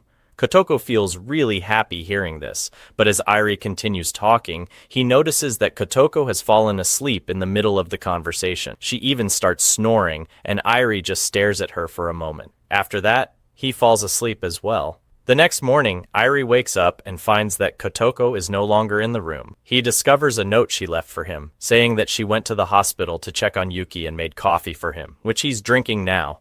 Iri enjoys the coffee and starts thinking about how beautiful Kotoko is. Later, Iri's family and Kotoko's father return home. The next day, Kotoko is preparing the house with Iri's mother for Christmas. Iri enters, and they are surprised and happy to see him. Iri says that he's there to pick up his suit because he's going to attend his father's party. Kotoko gets lost in thought for a moment and starts thinking about Iri. She decides to break her promise to her friends and attend the party, now that she knows Eri will be there. She tells Eri's mother that she will attend the party, but Eri tells her he wanted her to come. But he knows she promised her friends she would spend Christmas with them, and her friends are important to her, right? Kotoko doesn't know how to respond or whether to attend the party or not. Eri's mother tells Kotoko that girls don't keep promises like that, and there's nothing better than spending Christmas Eve with your loved one. Kotoko feels embarrassed because Eri has put her in an awkward situation, making her unsure about whether to go to the party or not. She then goes to meet her friends, and they choose the food they will order for Christmas Eve. Kotoko thinks about how Christmas Eve would have been perfect if she had spent it with Eri,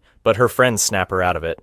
She tells herself that it's her fate to spend the night with her girlfriends. On Christmas Day, Eri's mother asks Kotoko if she's going to join them. Kotoko responds that she promised her friends, unfortunately. She thanks Eri's mother for allowing her and her friends to spend Christmas Eve at the house. Eri's family leaves, and Kotoko is left alone at the house. She daydreams about how handsome Eri will look in his suit and imagines herself at the party, dancing with Eri, feeling happy. She snaps out of it, gets up, and starts decorating the house for the evening. She hangs some decorations on the wall, draws and writes down her wishes for the night, and prepares some snacks while waiting for her friends. However, her friend Ginkgo arrives and tells her that her boyfriend's party was canceled, and now he's back, and they will spend Christmas together. Ginkgo apologizes to Kotoko for not being able to come. Kotoko is shocked but reassures Ginkgo, saying, "No worries, have a happy Christmas with your boyfriend."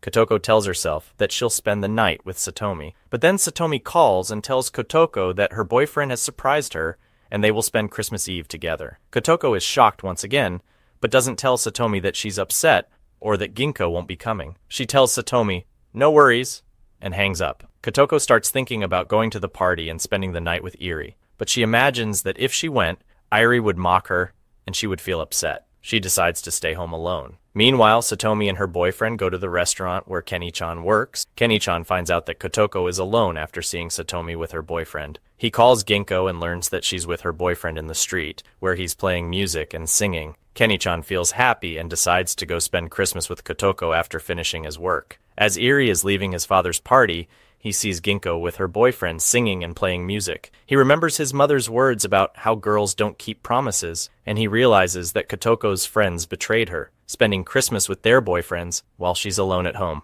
Back at home, Kotoko sits alone and goes into the kitchen, but finds there's no food because Ginkgo and Satomi were supposed to bring chicken and a Christmas cake when they came. Kotoko sees canned food and takes it, sitting down to eat. Suddenly, she hears a sound and sees someone trying to open the door.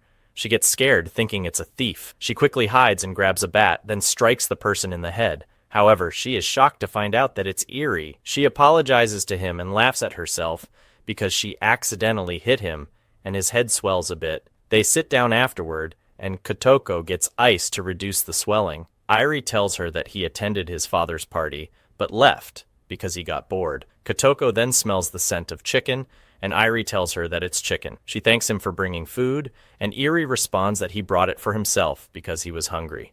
Her stomach growls, and she apologizes. Eri reassures her, saying it's okay.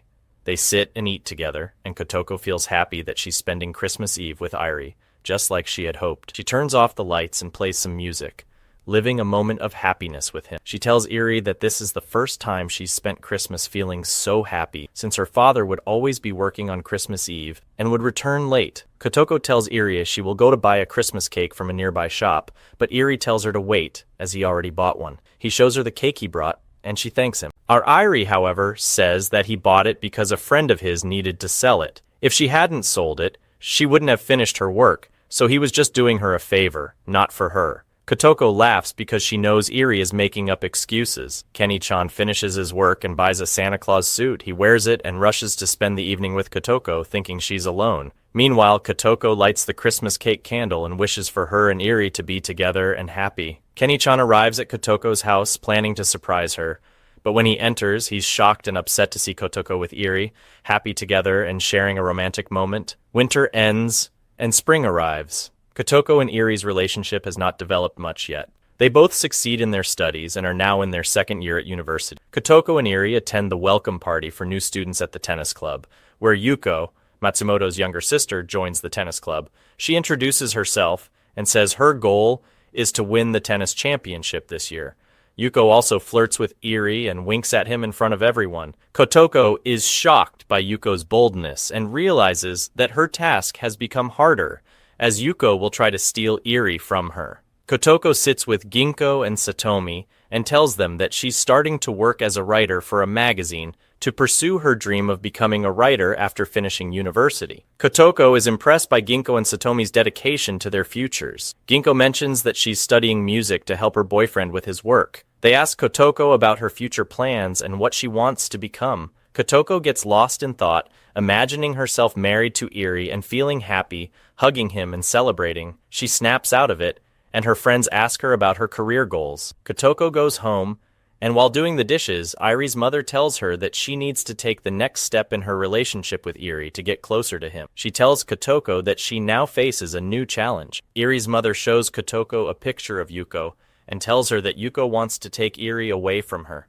Eri's mother tells her that Yuko is much more shameless than her sister, but Kotoko, you're better than her. She encourages Kotoko with positive words, saying that Eri loves her in all her states and that she's much better than Yuko. Eri's father goes to the hospital and we learn that he's ill. He later visits Kotoko's father at his restaurant and they eat together. Eri's father asks Kotoko's father if he's thought about who will take over the restaurant when he retires and whether it will be Kotoko's husband. He mentions that Kotoko's cooking is amazing and Kenny-chan knows how to cook well and loves Kotoko. If Kenny-chan marries Kotoko, he could take over the restaurant, but the problem is that Kotoko doesn't love Kenny-chan and he won't force her. Eri's father just hopes to see Kotoko happy. Meanwhile, Kenny-chan is at the restaurant feeling depressed. He goes outside to throw away the garbage and remembers when he saw Kotoko and Eri together on Christmas Eve. He feels more upset and sad. The next day, Kotoko and Ginko attend a lecture. Satomi arrives late and tells them she didn't sleep the night before because she was at the magazine working with the editorial team. She had such a great time that she lost track of time. Kotoko is happy for Satomi because now she knows what she wants to do in the future. After the lecture, Kotoko asks them what they'd like to eat. Satomi says that she's sorry, but she has work at the magazine. Ginko also says she has work at the music company she'll be working at. They both leave and Kotoko keeps saying goodbye to them. A little while later, Kotoko goes to have lunch alone. Kenny-chan comes in and tells her to try his food as he'll be serving a special dish made by him at her father's restaurant. Kotoko agrees and tries his dish. Suddenly, her face changes. Kenny-chan asks if the food is bad, and Kotoko reassures him that it's good. But Kenny-chan notices something's wrong and asks her why her face changed. Kotoko explains that she's happy for Ginko and Satomi because they know what they want to do in the future, but she still doesn't know what she wants to do. She asks Kenny-chan how he knew he wanted to be a chef. He tells her that the thing you truly want to do in the future is like love. You don't really think about it, it just comes naturally, and you feel excited and happy when you're doing it. Kotoko tells Kenny-chan that love is different from a job that keeps you close to your loved one. She says if her boyfriend was a pilot, she'd want to be with him, or if he was a tennis player, she'd be his manager to help him. If he was a doctor, she'd be his assistant to help him. Kenny-chan asks her that if she were a chef, would she want to own the restaurant? Kotoko laughs and tells him not to joke around. She then goes to the library and picks up a book that helps you figure out what you want to do in the future. While walking, Kotoko sees Eri in the library reading a book and hides, watching him from a distance. She then walks away, thinking about the book Eri was reading. She wonders if Eri also knows what he wants to do in the future, and she's the only one who hasn't figured it out. Kotoko goes to Eri in the library and asks him why he's reading a book on medicine, but he doesn't respond. Later, Eri's father throws a party at home to celebrate their success in their first year of university. They sit down to eat, and Eri's mother gives him a lot of food to eat. Kotoko tells Eri that his mother is happy that he's here. Kotoko keeps eating until she can barely move. Eri jokes with her, saying, "Yuki, you'll become a balloon." Kotoko responds, saying he gave her too much food and laughs with him, saying, "Oh," jokingly. Eri's mother tells Kotoko's father that she feels like they're one big family, and that they will truly be one when Kotoko marries Eri. Eri then asks his mother, "Have you been drinking too much, Mom?" She replies, "No," and asks Kotoko, "What do you think of what I said?" Kotoko smiles. Eri gets up to leave, but his father calls him over, saying he needs to talk to him. Eri, his mother, and his father sit down to discuss something. Eri's father tells him that he wants Eri to take over the company, and that during the summer break, he should start familiarizing himself with the company's management. Eri tells his father that he still needs time to think about what he wants to do in the future. Kotoko makes tea and goes to offer it to them. Just before she enters, she overhears Irie's parents telling him that they want him to take over the company and marry Kotoko, because Kotoko loves him and will support him in everything he does. But Irie yells at his parents, telling them that they're treating him horribly. He says to his father, "You want me to take over your company without caring about what I want to do with my future. And Mom, you want me to marry Kotoko just because you like her." He explains that he left home and chose to live alone because they were trying to control his life and make decisions for him. He raises his voice and his mother slaps him in frustration. Irie gets upset and leaves the house. As he's walking out, Kotoko sees him and follows him. After he leaves, Kotoko realizes Irie has forgotten his coat. She runs after him to give it back. He takes the coat but keeps walking. Instead of maintaining her dignity and returning, Kotoko keeps following him. Irie apologizes to her for her witnessing the argument with his parents. Kotoko responds that she's the one who's sorry for eavesdropping. They walk together, and Kotoko continues talking to Irie, trying to console him. She tells him that his parents are the ones who will always have his best interests at heart. She says he's smart and independent for rejecting his father's offer, and that he wants to do what makes him happy. She tells him that if she were in his shoes, she would have listened to her father, but he's brilliant for making his own choices. Kotoko also says it's his right to choose the woman he loves and not have his family pick someone for him. "You're right," she adds. Irie then asks, "Kotoko, you told me once that when I entered university, I'd know what I wanted to do. So have you figured out what you want to do with your life?" Kotoko thinks to herself and realizes that she hasn't figured out what she wants to be in the future because her only concern is winning Irie's heart and making him love her. They continue walking, and Irie tells her, "I want to be a doctor." Kotoko recalls that she once told him in the past, when his brother was sick, that he was smart and could become a great doctor who could develop medicine to cure diseases. They keep walking together, and Kotoko asks, "So why didn't you tell your father?" Irie replies that he hadn't decided yet when he was talking to his parents, but after talking to her, he made up his mind that he wants to become a doctor. However, he adds that he hasn't completely made up his mind yet and is still thinking it over. He asks Kotoko not to tell anyone that he wants to become a doctor. Kotoko agrees and asks Irie why he's doing this. Irie simply tells her that he wants to be a doctor. He adds that he's unsure about his decision, but it's clear that he's fond of her. He feels at ease with her. He walks her to the metro station, and as Irie leaves, Kotoko stands there thinking, "Why, Irie?" He told her that he just wants to be a doctor. At the same time, Irie feels very ill and collapses.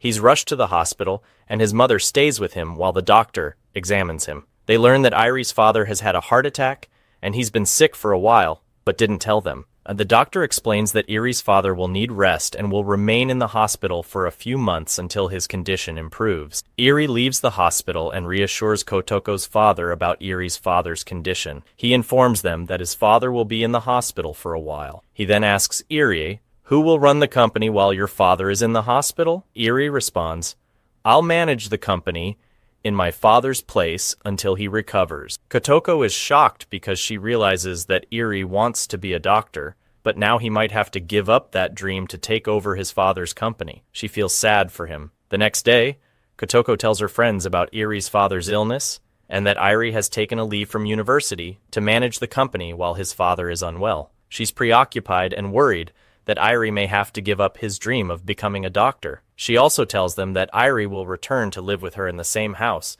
and she will do whatever she can to support him through this tough time. Kenny-chan arrives and tells her that she's beautiful, and she really needs to stand by Irie's family during this difficult time. Kotoko thanks him for his kind words and leave. Ginkgo and Satomi tell Kenny that he's a great person, and the most important thing to him is making the person he loves happy. They also say he and Kotoko have a lot in common and are well suited for each other. Kenny-chan is very pleased by their words, but then the two girls reveal that they were just joking and that Kotoko could never love anyone other than Irie. Kotoko prepares a big meal for Irie and Yuki, saying she's made kalkus, a type of dish, and other delicious things. Yuki tries the food and finds it very spicy. Irie eats and notices the kalkus wasn't cooked well, but he swallows it and keeps eating without complaining.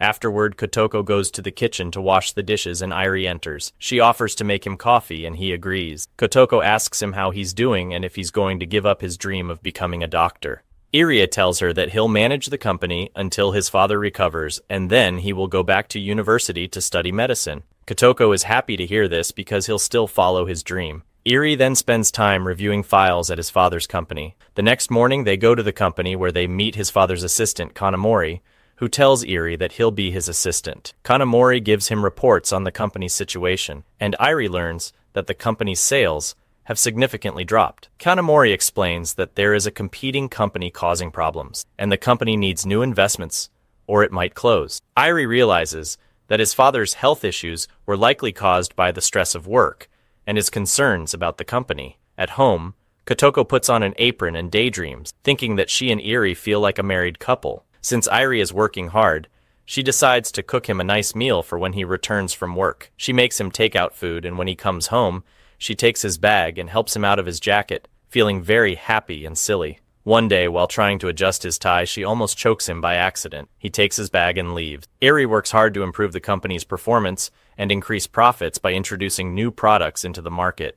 He decides to form partnerships with foreign companies. Later, Yuki and Kotoko sit down to eat, and Kotoko mentions that she cooked the kalkas well this time. Yuki eats and notices that Kotoko has improved her cooking skills. Kotoko goes to the university to submit a request to Sudo, informing him that she won't be able to attend the club for a while because she's been helping Iri since his father is ill. Sudo accepts her request and tells her she's always welcome to return to the team whenever she's ready, both her and Iri. While Kotoko is standing there, her sister, who they call Masamoto Yuki, enters and introduces her new boyfriend. Kotoko is surprised by this. After Yuki leaves, Kotoko tells Sudo, "Wasn't she the one who was planning to dump Iri? Now she's changed her mind and dumped someone else instead." Kotoko is upset by Yuki's actions, and Yuki asks to talk to her. Yuki tells her that she should stop cooking for Iri while he's going to work.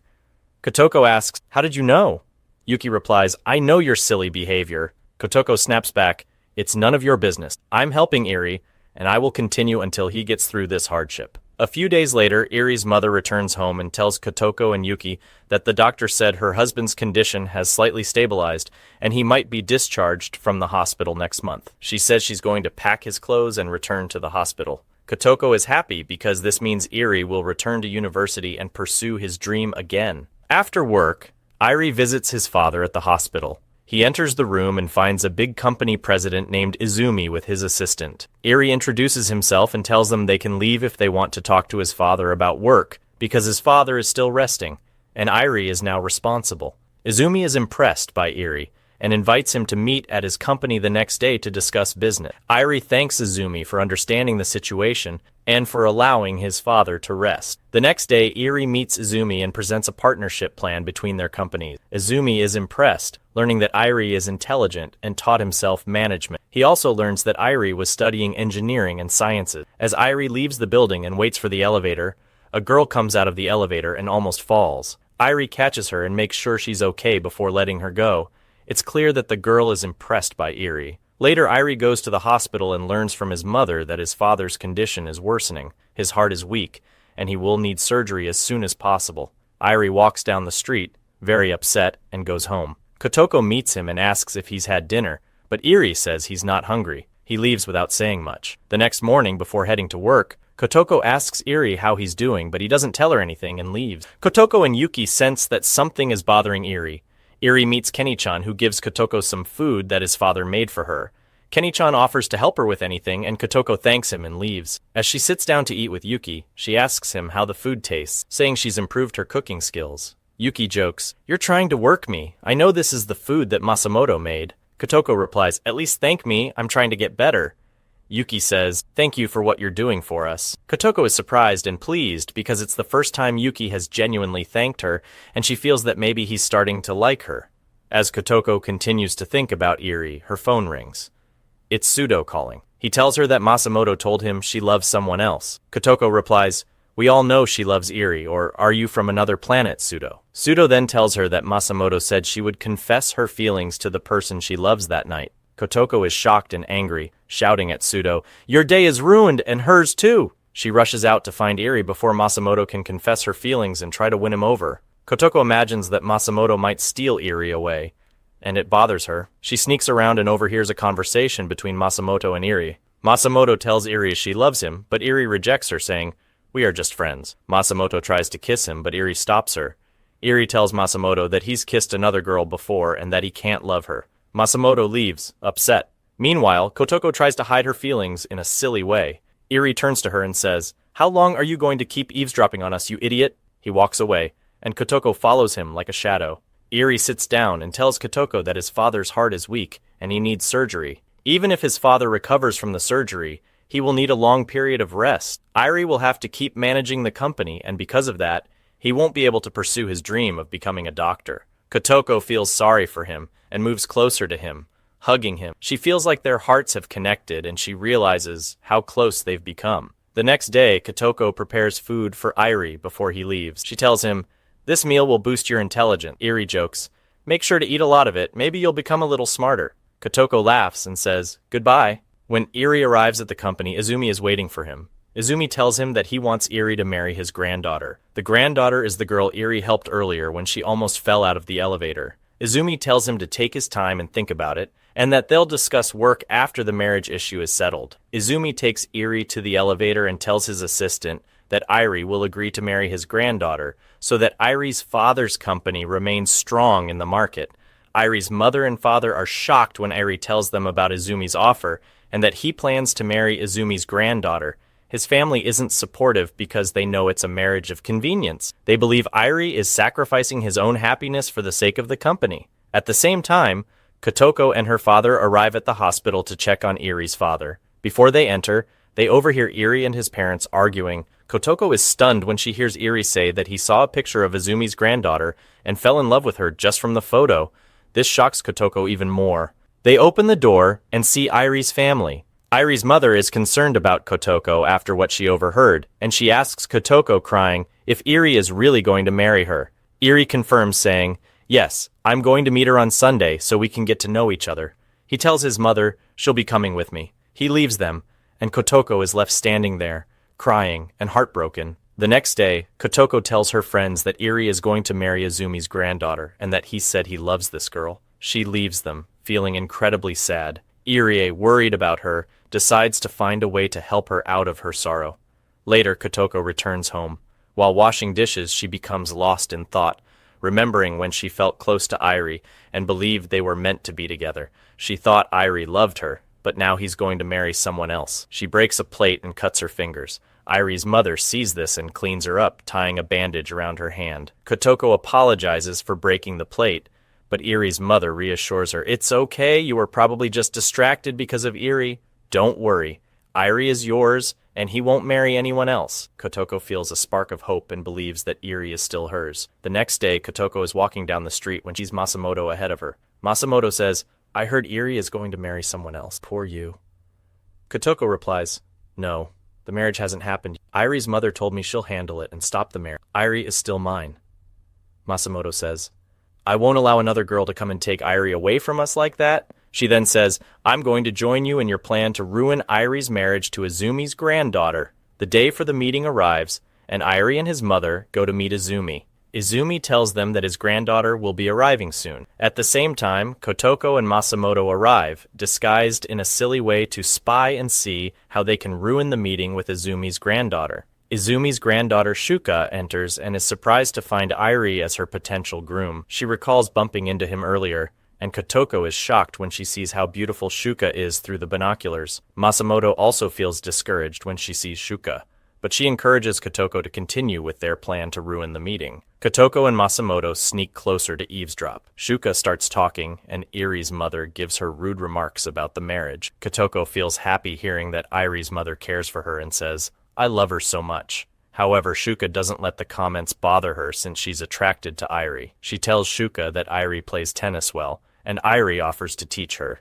He's polite in his manner, but Iri's mother tries to ruin the marriage again by mentioning that there is a girl living with Iri. She suggests that Iri may be getting close to this girl, and this annoys Iri. He asks Shuka to take a walk with him in the garden alone so they can talk. Iri and Shuka go to the garden, and Iri apologizes for his mother's behavior. Shuka understands why Iri's mother acted the way she did. Iri explains that the girl living with him is the daughter of his father's friend, and his mother really likes her, which is why she made such offensive remarks. Meanwhile, Kotoko and Masamoto are sneaking behind them. Kotoko decides to turn on the garden sprinklers while Iri and Shuka are walking, hoping to ruin their romantic moment. However, the sprinklers don't work, and Kotoko realizes the water valve is broken. She fixes it, but the water splashes all over her, and Eri realizes it's her. Kotoko tries another plan and throws a worm at Shuka, scaring her.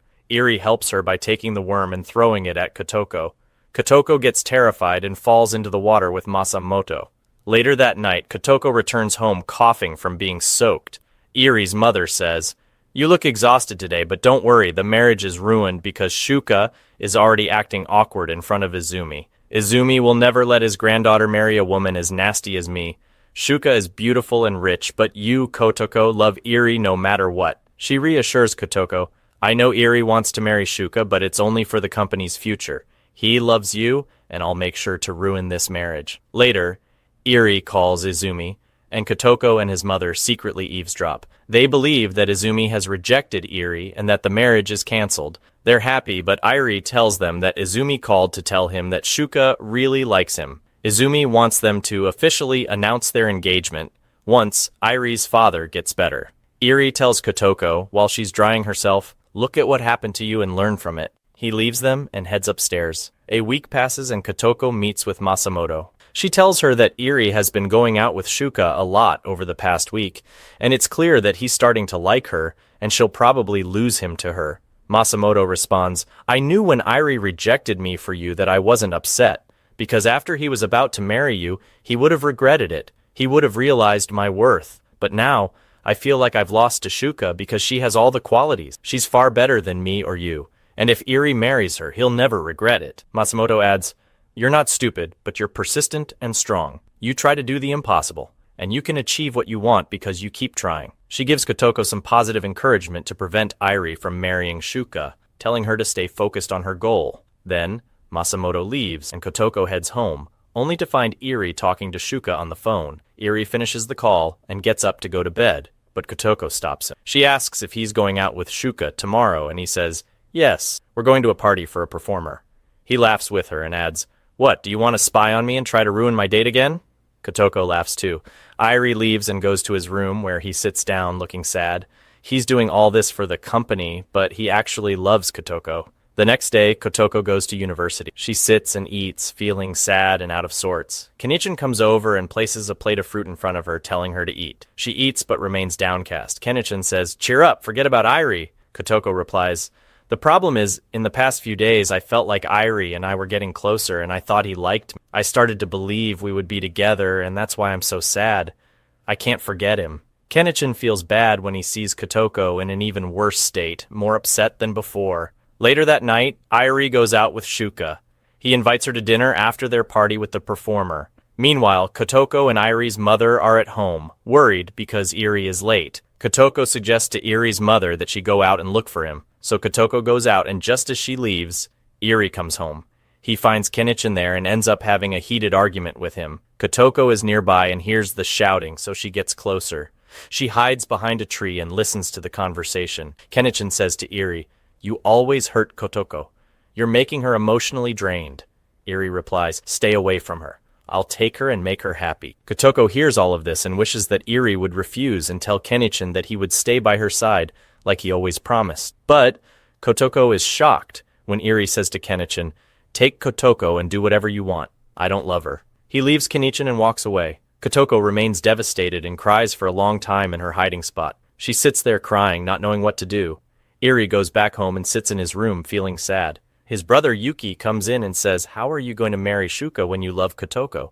I saw you with Kotoko at the hospital and I know you love her." Eri replies, "Shuka is a good girl and suitable for me." Eri tries to calm Yuki and convince him that it's for the best. The next day, Kotoko goes to university, completely lost in her own thoughts. Kenichin calls out to her and asks her to go out with him on a date. He's a bit hesitant, but Kotoko agrees, saying, "Okay, I'll go with you." Kenichin is thrilled, and Kotoko walks away. Eri, on the other hand, goes to the company, where his assistant informs him that Kotoko's father will be discharged from the hospital in a week. After that, Izumi will meet with Eri's father to discuss the engagement and the future of the company. Izumi will also invest a lot of money to help grow the company. Eri thanks his assistant for his sacrifices to help the company thrive. After the assistant leaves, Eri stands there, feeling sad because he doesn't love Shuka. Meanwhile, Kotoko is walking, feeling sad after deciding to forget Eri. On the day of the date, Iri returns home but doesn't find Kotoko. He learns from his mother that Kotoko has gone on a date. He's upset and remembers Kene-chan's words about being with Kotoko. Iri talks to his mother, who tries to convince him not to marry Shuka, but he leaves without listening to her. Iri tries to focus on work, but he can't concentrate because he's thinking about Kotoko. At the same time, Kotoko is enjoying herself with Kene-chan after they watched a movie at the cinema. Kene-chan takes Kotoko and they go out to play. Kotoko enjoys herself and is even happier. She spends a good time with Kene-chan and is able to forget about Iri during these moments. The next day, Kotoko tells her friends that she went on a date with Kene-chan. Her friends are happy for her, thinking it's good that she's trying to forget the ungrateful Iri. They ask her about the date, and Kotoko says that she was happy with Kene-chan. Kotoko remembers when Kene-chan asked her to go out again, and she agreed. She tells her friends that she will go on another date with Kene-chan. Her friends encourage her, saying it's better for her to forget Iri. They realize that Kotoko is starting to give Kene-chan a chance, and that she might even end up loving him. One night, Iri goes out with Shuka. She tells him that the music show they attended was really good, but the thing that bothered her was that someone was sleeping in the row ahead of her. Iri remembers when Kotoko fell asleep on his shoulder during the graduation party and laughs because it was such a funny moment. Iri takes Shuka out for dinner, and he returns home late. His mother asks him why he's late, and Iri tells her that he was with Shuka on a date. Kotoko also returns home late, and Iri's mother asks her if she was on a date like Iri was. Kotoko replies that she was late because she was working at her father's restaurant. She tells them that she's helping with the orders, and Kene-chan is going to help her. Iri jokes and says, "It's good you're not cooking, or you would have ruined half the customers at your father's restaurant." He also says, "You're definitely working there just to be with Kene-chan." Kotoko responds, "I'm not like you, mixing work and your love life." The two argue, but Iri's mother is happy and says they're acting like a married couple. Iri leaves, and Kotoko tells his mother that she won't be able to have dinner with them because she'll be working at the restaurant. Later, Kotoko's mother goes to her husband in the hospital and tells him that Iri is determined to marry Shuka, sacrificing his future, even though he doesn't love her. Her husband says, "The worst part is that he's calling me, wanting to get engaged as soon as he's out of the hospital next week." On another day, Iri visits his father at the hospital. While walking in the corridor, he sees a child thanking the doctor for treating him. This makes Iri remember his own dream of becoming a doctor to help people. Iri continues talking to his father and tells him that he knows his father is ill and will need heart surgery. He also says that his father will be discharged next week and all the company's problems will be solved. After that, he'll undergo surgery. However, Iri advises his father not to involve himself too much with the company, as it will make his heart condition worse. His father replies that it doesn't matter. Neither the company nor anything else matters. The only thing that matters is that he refuses to let Iri marry a girl he doesn't love. Iri responds, "Who told you I don't love her? You haven't even met her. If you meet her, you'll love her." That evening, Kotoko starts working at her father's restaurant and Kene-chan helps her. The restaurant manager notices Kene-chan and says to Kotoko's father that Kene-chan is a perfect match for Kotoko. At the end of the week, Iri's father is discharged from the hospital and returns home, where the whole family greets him and organizes a celebration for his return. Kotoko's father has prepared a large, delicious meal. Before they start eating, the doorbell rings. Iri's mother is surprised because she didn't invite anyone, but Iri says, "I invited them." When Iri opens the door, he finds Izumi and his granddaughter Shuka. Iri's father and the rest of the family welcome them. Shuka has made a meal just as good as Kotoko's father's, maybe even better, and everyone is impressed by the food and Shuka's cooking skills. Kotoko watches in awe, realizing how many qualities Shuka has that she doesn't, and begins to feel insecure. Shuka notices her and says, "You're the girl who lives with Iri, right? I understand now why Iri's mother likes you." Then Shuka asks Kotoko if they can talk privately, which surprises Kotoko. Kotoko follows Shuka, and Shuka tells her, "My grandfather and I envy you because you've lived with Iri for 2 years and because Iri's mother loves you." Kotoko asks Shuka how she fell in love with Iri. Shuka replies, "I bumped into Iri at my grandfather's company. He seemed respectful, kind, and I fell for him at first sight." Kotoko, lost in thought, remembers all the moments she had with Iri. She tells Shuka that she also fell in love with Iri at first sight. Shuka adds that Iri is extra kind to her, and this makes her feel scared and insecure. Kotoko assures Shuka that her feelings for Iri are real, explaining that love makes you want to do more for the person you care about, and you never feel like you're doing enough. Kotoko thinks about all the things she did for Iri, even when he didn't show much interest. She continued trying because she loved him.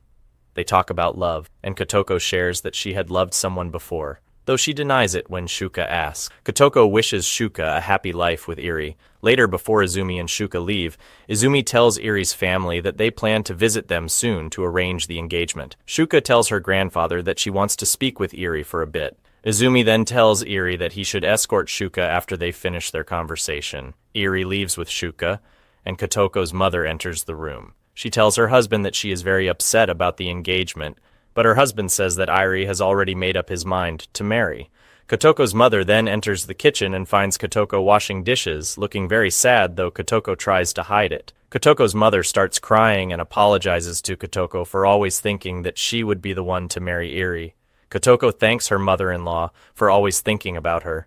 Kotoko tells Iri's mother that she considers her like her real mother who passed away, and that she will always be there for her, even if Iri marries Shuka. Iri's mother then goes to bed. Iri comes home late that night, and Kotoko meets him. Before he leaves, Kotoko tells him that Shuka is a beautiful girl, and that she loves him. She also says, "I'm sure you love her too because she has many qualities." Iri agrees, but then he tells her, "You should find someone for yourself too." He leaves, and Kotoko stands there, crying and feeling broken. The next day, Kotoko goes to the restaurant.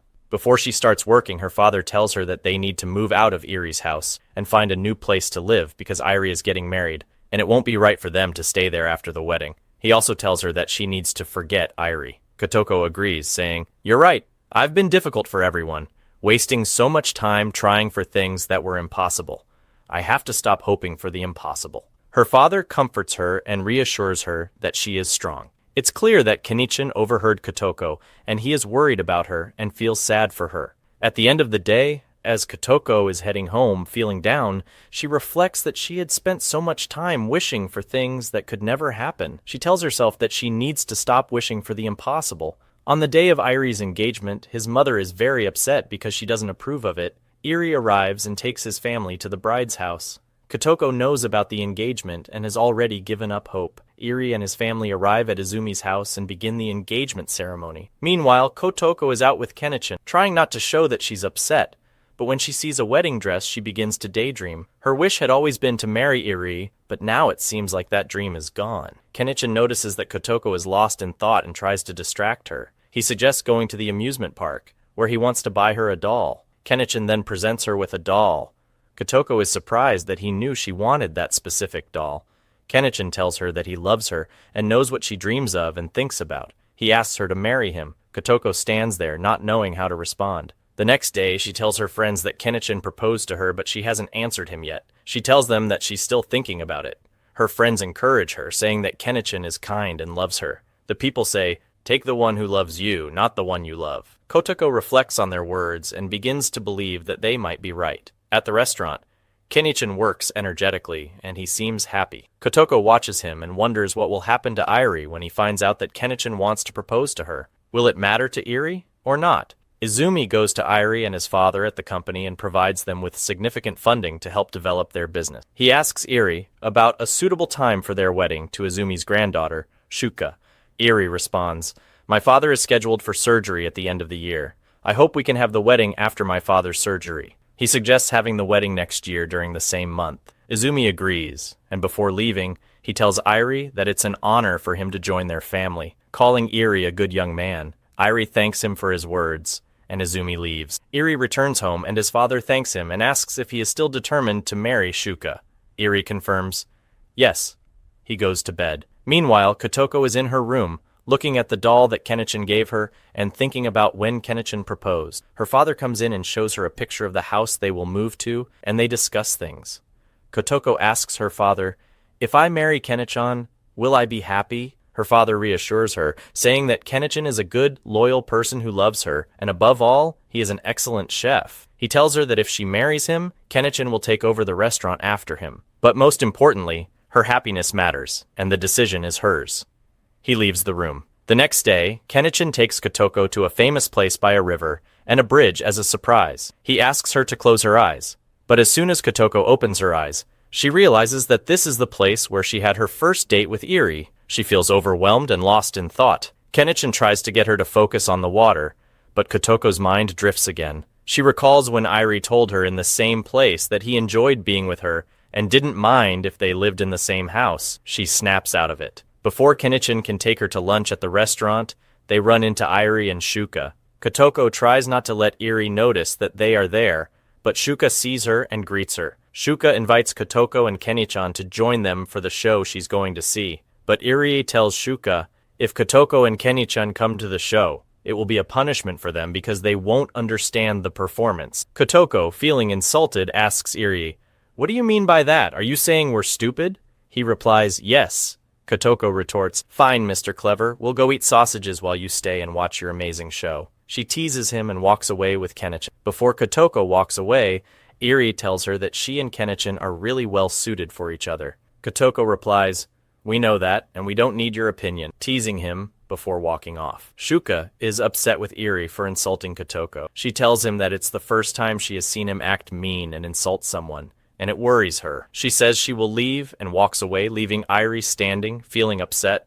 Kotoko, frustrated, heads home and vents her anger by hitting things around the kitchen while feeling down. Kotoko's father tells Irie's family that they should move into a new house. This upsets Irie's mother greatly. At the end of the week, Kotoko's father tells Kotoko and Kenichin that he will go meet some of his friends, and they need to clean up the place and close the restaurant. After he leaves, Kenichin tells his manager that they have the day off tomorrow, and that he and Kotoko will finish cleaning the restaurant. He thanks the manager and leaves. After the manager leaves, Kenichin tells Kotoko that since tomorrow is a holiday, they can come back, and he will teach her how to cook some dishes. Kotoko agrees, feeling more comfortable with Kenichin. Irie comes home to find his mother drunk. She tells him that Kotoko hasn't come home yet and that she's probably with Kenichin trying to make him change her mind. She also mentions that Kotoko and her father plan to move into a separate house. Irie tries to act unaffected and leaves the room, but he pauses and looks at Kotoko's door before heading to his own room. The next day, Irie goes to the tennis club to see Kotoko, but he learns from Saudi that she didn't show up today. As he leaves, he is stopped by Satum and Jenko, who ask him what brought him to the university. They joke that he must be there for Kotoko, but they add that Kotoko isn't at the club because she's with Kenichan at the restaurant. Irie replies that the restaurant is closed, but they tease him, saying that although the restaurant is closed, Kenichin and Kotoko are still inside. They also mention that Kotoko found someone who loves her and that she started to love him back. They say she'll forget about him because he's ungrateful. They tell him that Kenichin proposed to Kotoko and she accepted before leaving, making Irie feel even worse. Irie, upset after hearing that Kotoko is slipping away from him, goes to the restaurant where Kenichin is preparing a meal for Kotoko. She enjoys the food and compliments it. Kenichin tells her she's beautiful and that she will be an excellent restaurant owner when they get married. He kisses her on the cheek, and Kotoko smiles at him. Irie walks the streets, feeling sad after finding out that Kenichin proposed to Kotoko. He regrets his actions and stands still, reflecting. Meanwhile, Kenichin asks Kotoko if she has decided whether she will marry him. Kotoko says she needs more time to think. Kenichin becomes frustrated and asks, do you still love Irie? He's an ungrateful person who doesn't understand you. He tells her he will make her forget about Irie. As he tries to get closer to her, Kotoko tells him, no, Kenichin. Kenichin freezes and realizes that Kotoko still loves Irie. Kotoko apologizes to him, saying that she wasn't able to love him the way he wanted her to. She cares about him, but only as a friend, and she leaves, walking away from him. Kenichin remains in the restaurant crying. Kotoko runs out into the rain, blaming herself for leading Kenichin to believe she could love him. She feels guilty for hurting him, even though he didn't deserve it. Kotoko sits behind a tree, crying and lost in thought, realizing she still loves Irie. Irie arrives, and Kotoko is surprised to see him. He helps her up and walks with her. He tells her he heard she's going to marry Kenichin. She replies, and why does it matter to you? It turns out I'm good enough and someone wants to marry me. He asks, do you love him? She responds, and why do you care? Kenichin has loved me for a long time, and I've already stopped loving you. Irie says, you still love me and you won't forget me. He kisses her again, and Kotoko feels happy. She says, that's the second kiss. But Irie replies, no, that was the third, and no more. He kisses her again and hugs her.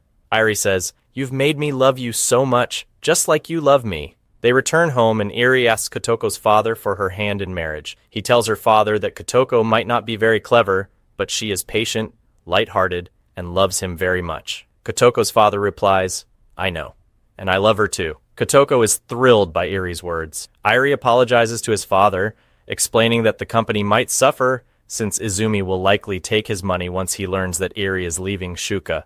But his father reassures him, saying, "Don't worry about it. The most important thing is that you do what you want. You will leave the company and return to university to study medicine like you've always dreamed. I will take over the company again and make it stand on its feet." Eri thanks his father for his understanding and sacrifice. Everyone is happy about Eri and Kotoko's engagement, especially Eri's mother. Eri and Kotoko go to their room, and Eri begins to dry Kotoko off from the rain. She tells him, "I love you," and he responds, "I love you so much too." Hugging her, he tells her that they will be together forever. Irie's mother takes a photo of them without them noticing. Irie's mother decides to marry them the following Sunday. On Sunday morning, Irie's mother gathers everyone and they head to the church. She surprises them by announcing that she is marrying Eri to Kotoko today. She opens the church, which is decorated for the occasion, and invites all of Eri and Kotoko's friends from university. She tells them to go and change. Kotoko wears a white dress and is overjoyed, hardly believing her dream is coming true and that she is marrying Eri. Yuki enters and whispers in Kotoko's ear that Eri kissed her while she was in the hospital. Kenichin arrives at the church, and he asks Eri to take care of Kotoko and not upset her. Kotoko exits with her father, who hands her over to Eri. They walk together until they reach the altar, where they complete their marriage ceremony. Eri kisses her, and Kotoko says, "You've loved me for a long time, just like I loved you. I knew you were waiting for me when we were in the hospital." Eri replies, "Yes, I loved you for a long time, but I resisted and hid it." Kotoko is overjoyed by his words. He tells her that they will stay together forever and never upset her. They leave the church with the guests, and the first season of the show ends. The video ends by encouraging viewers to comment if they want a summary of the second season, and to like and share the video. Don't forget to subscribe for more. Check out more recaps you'll absolutely love right here.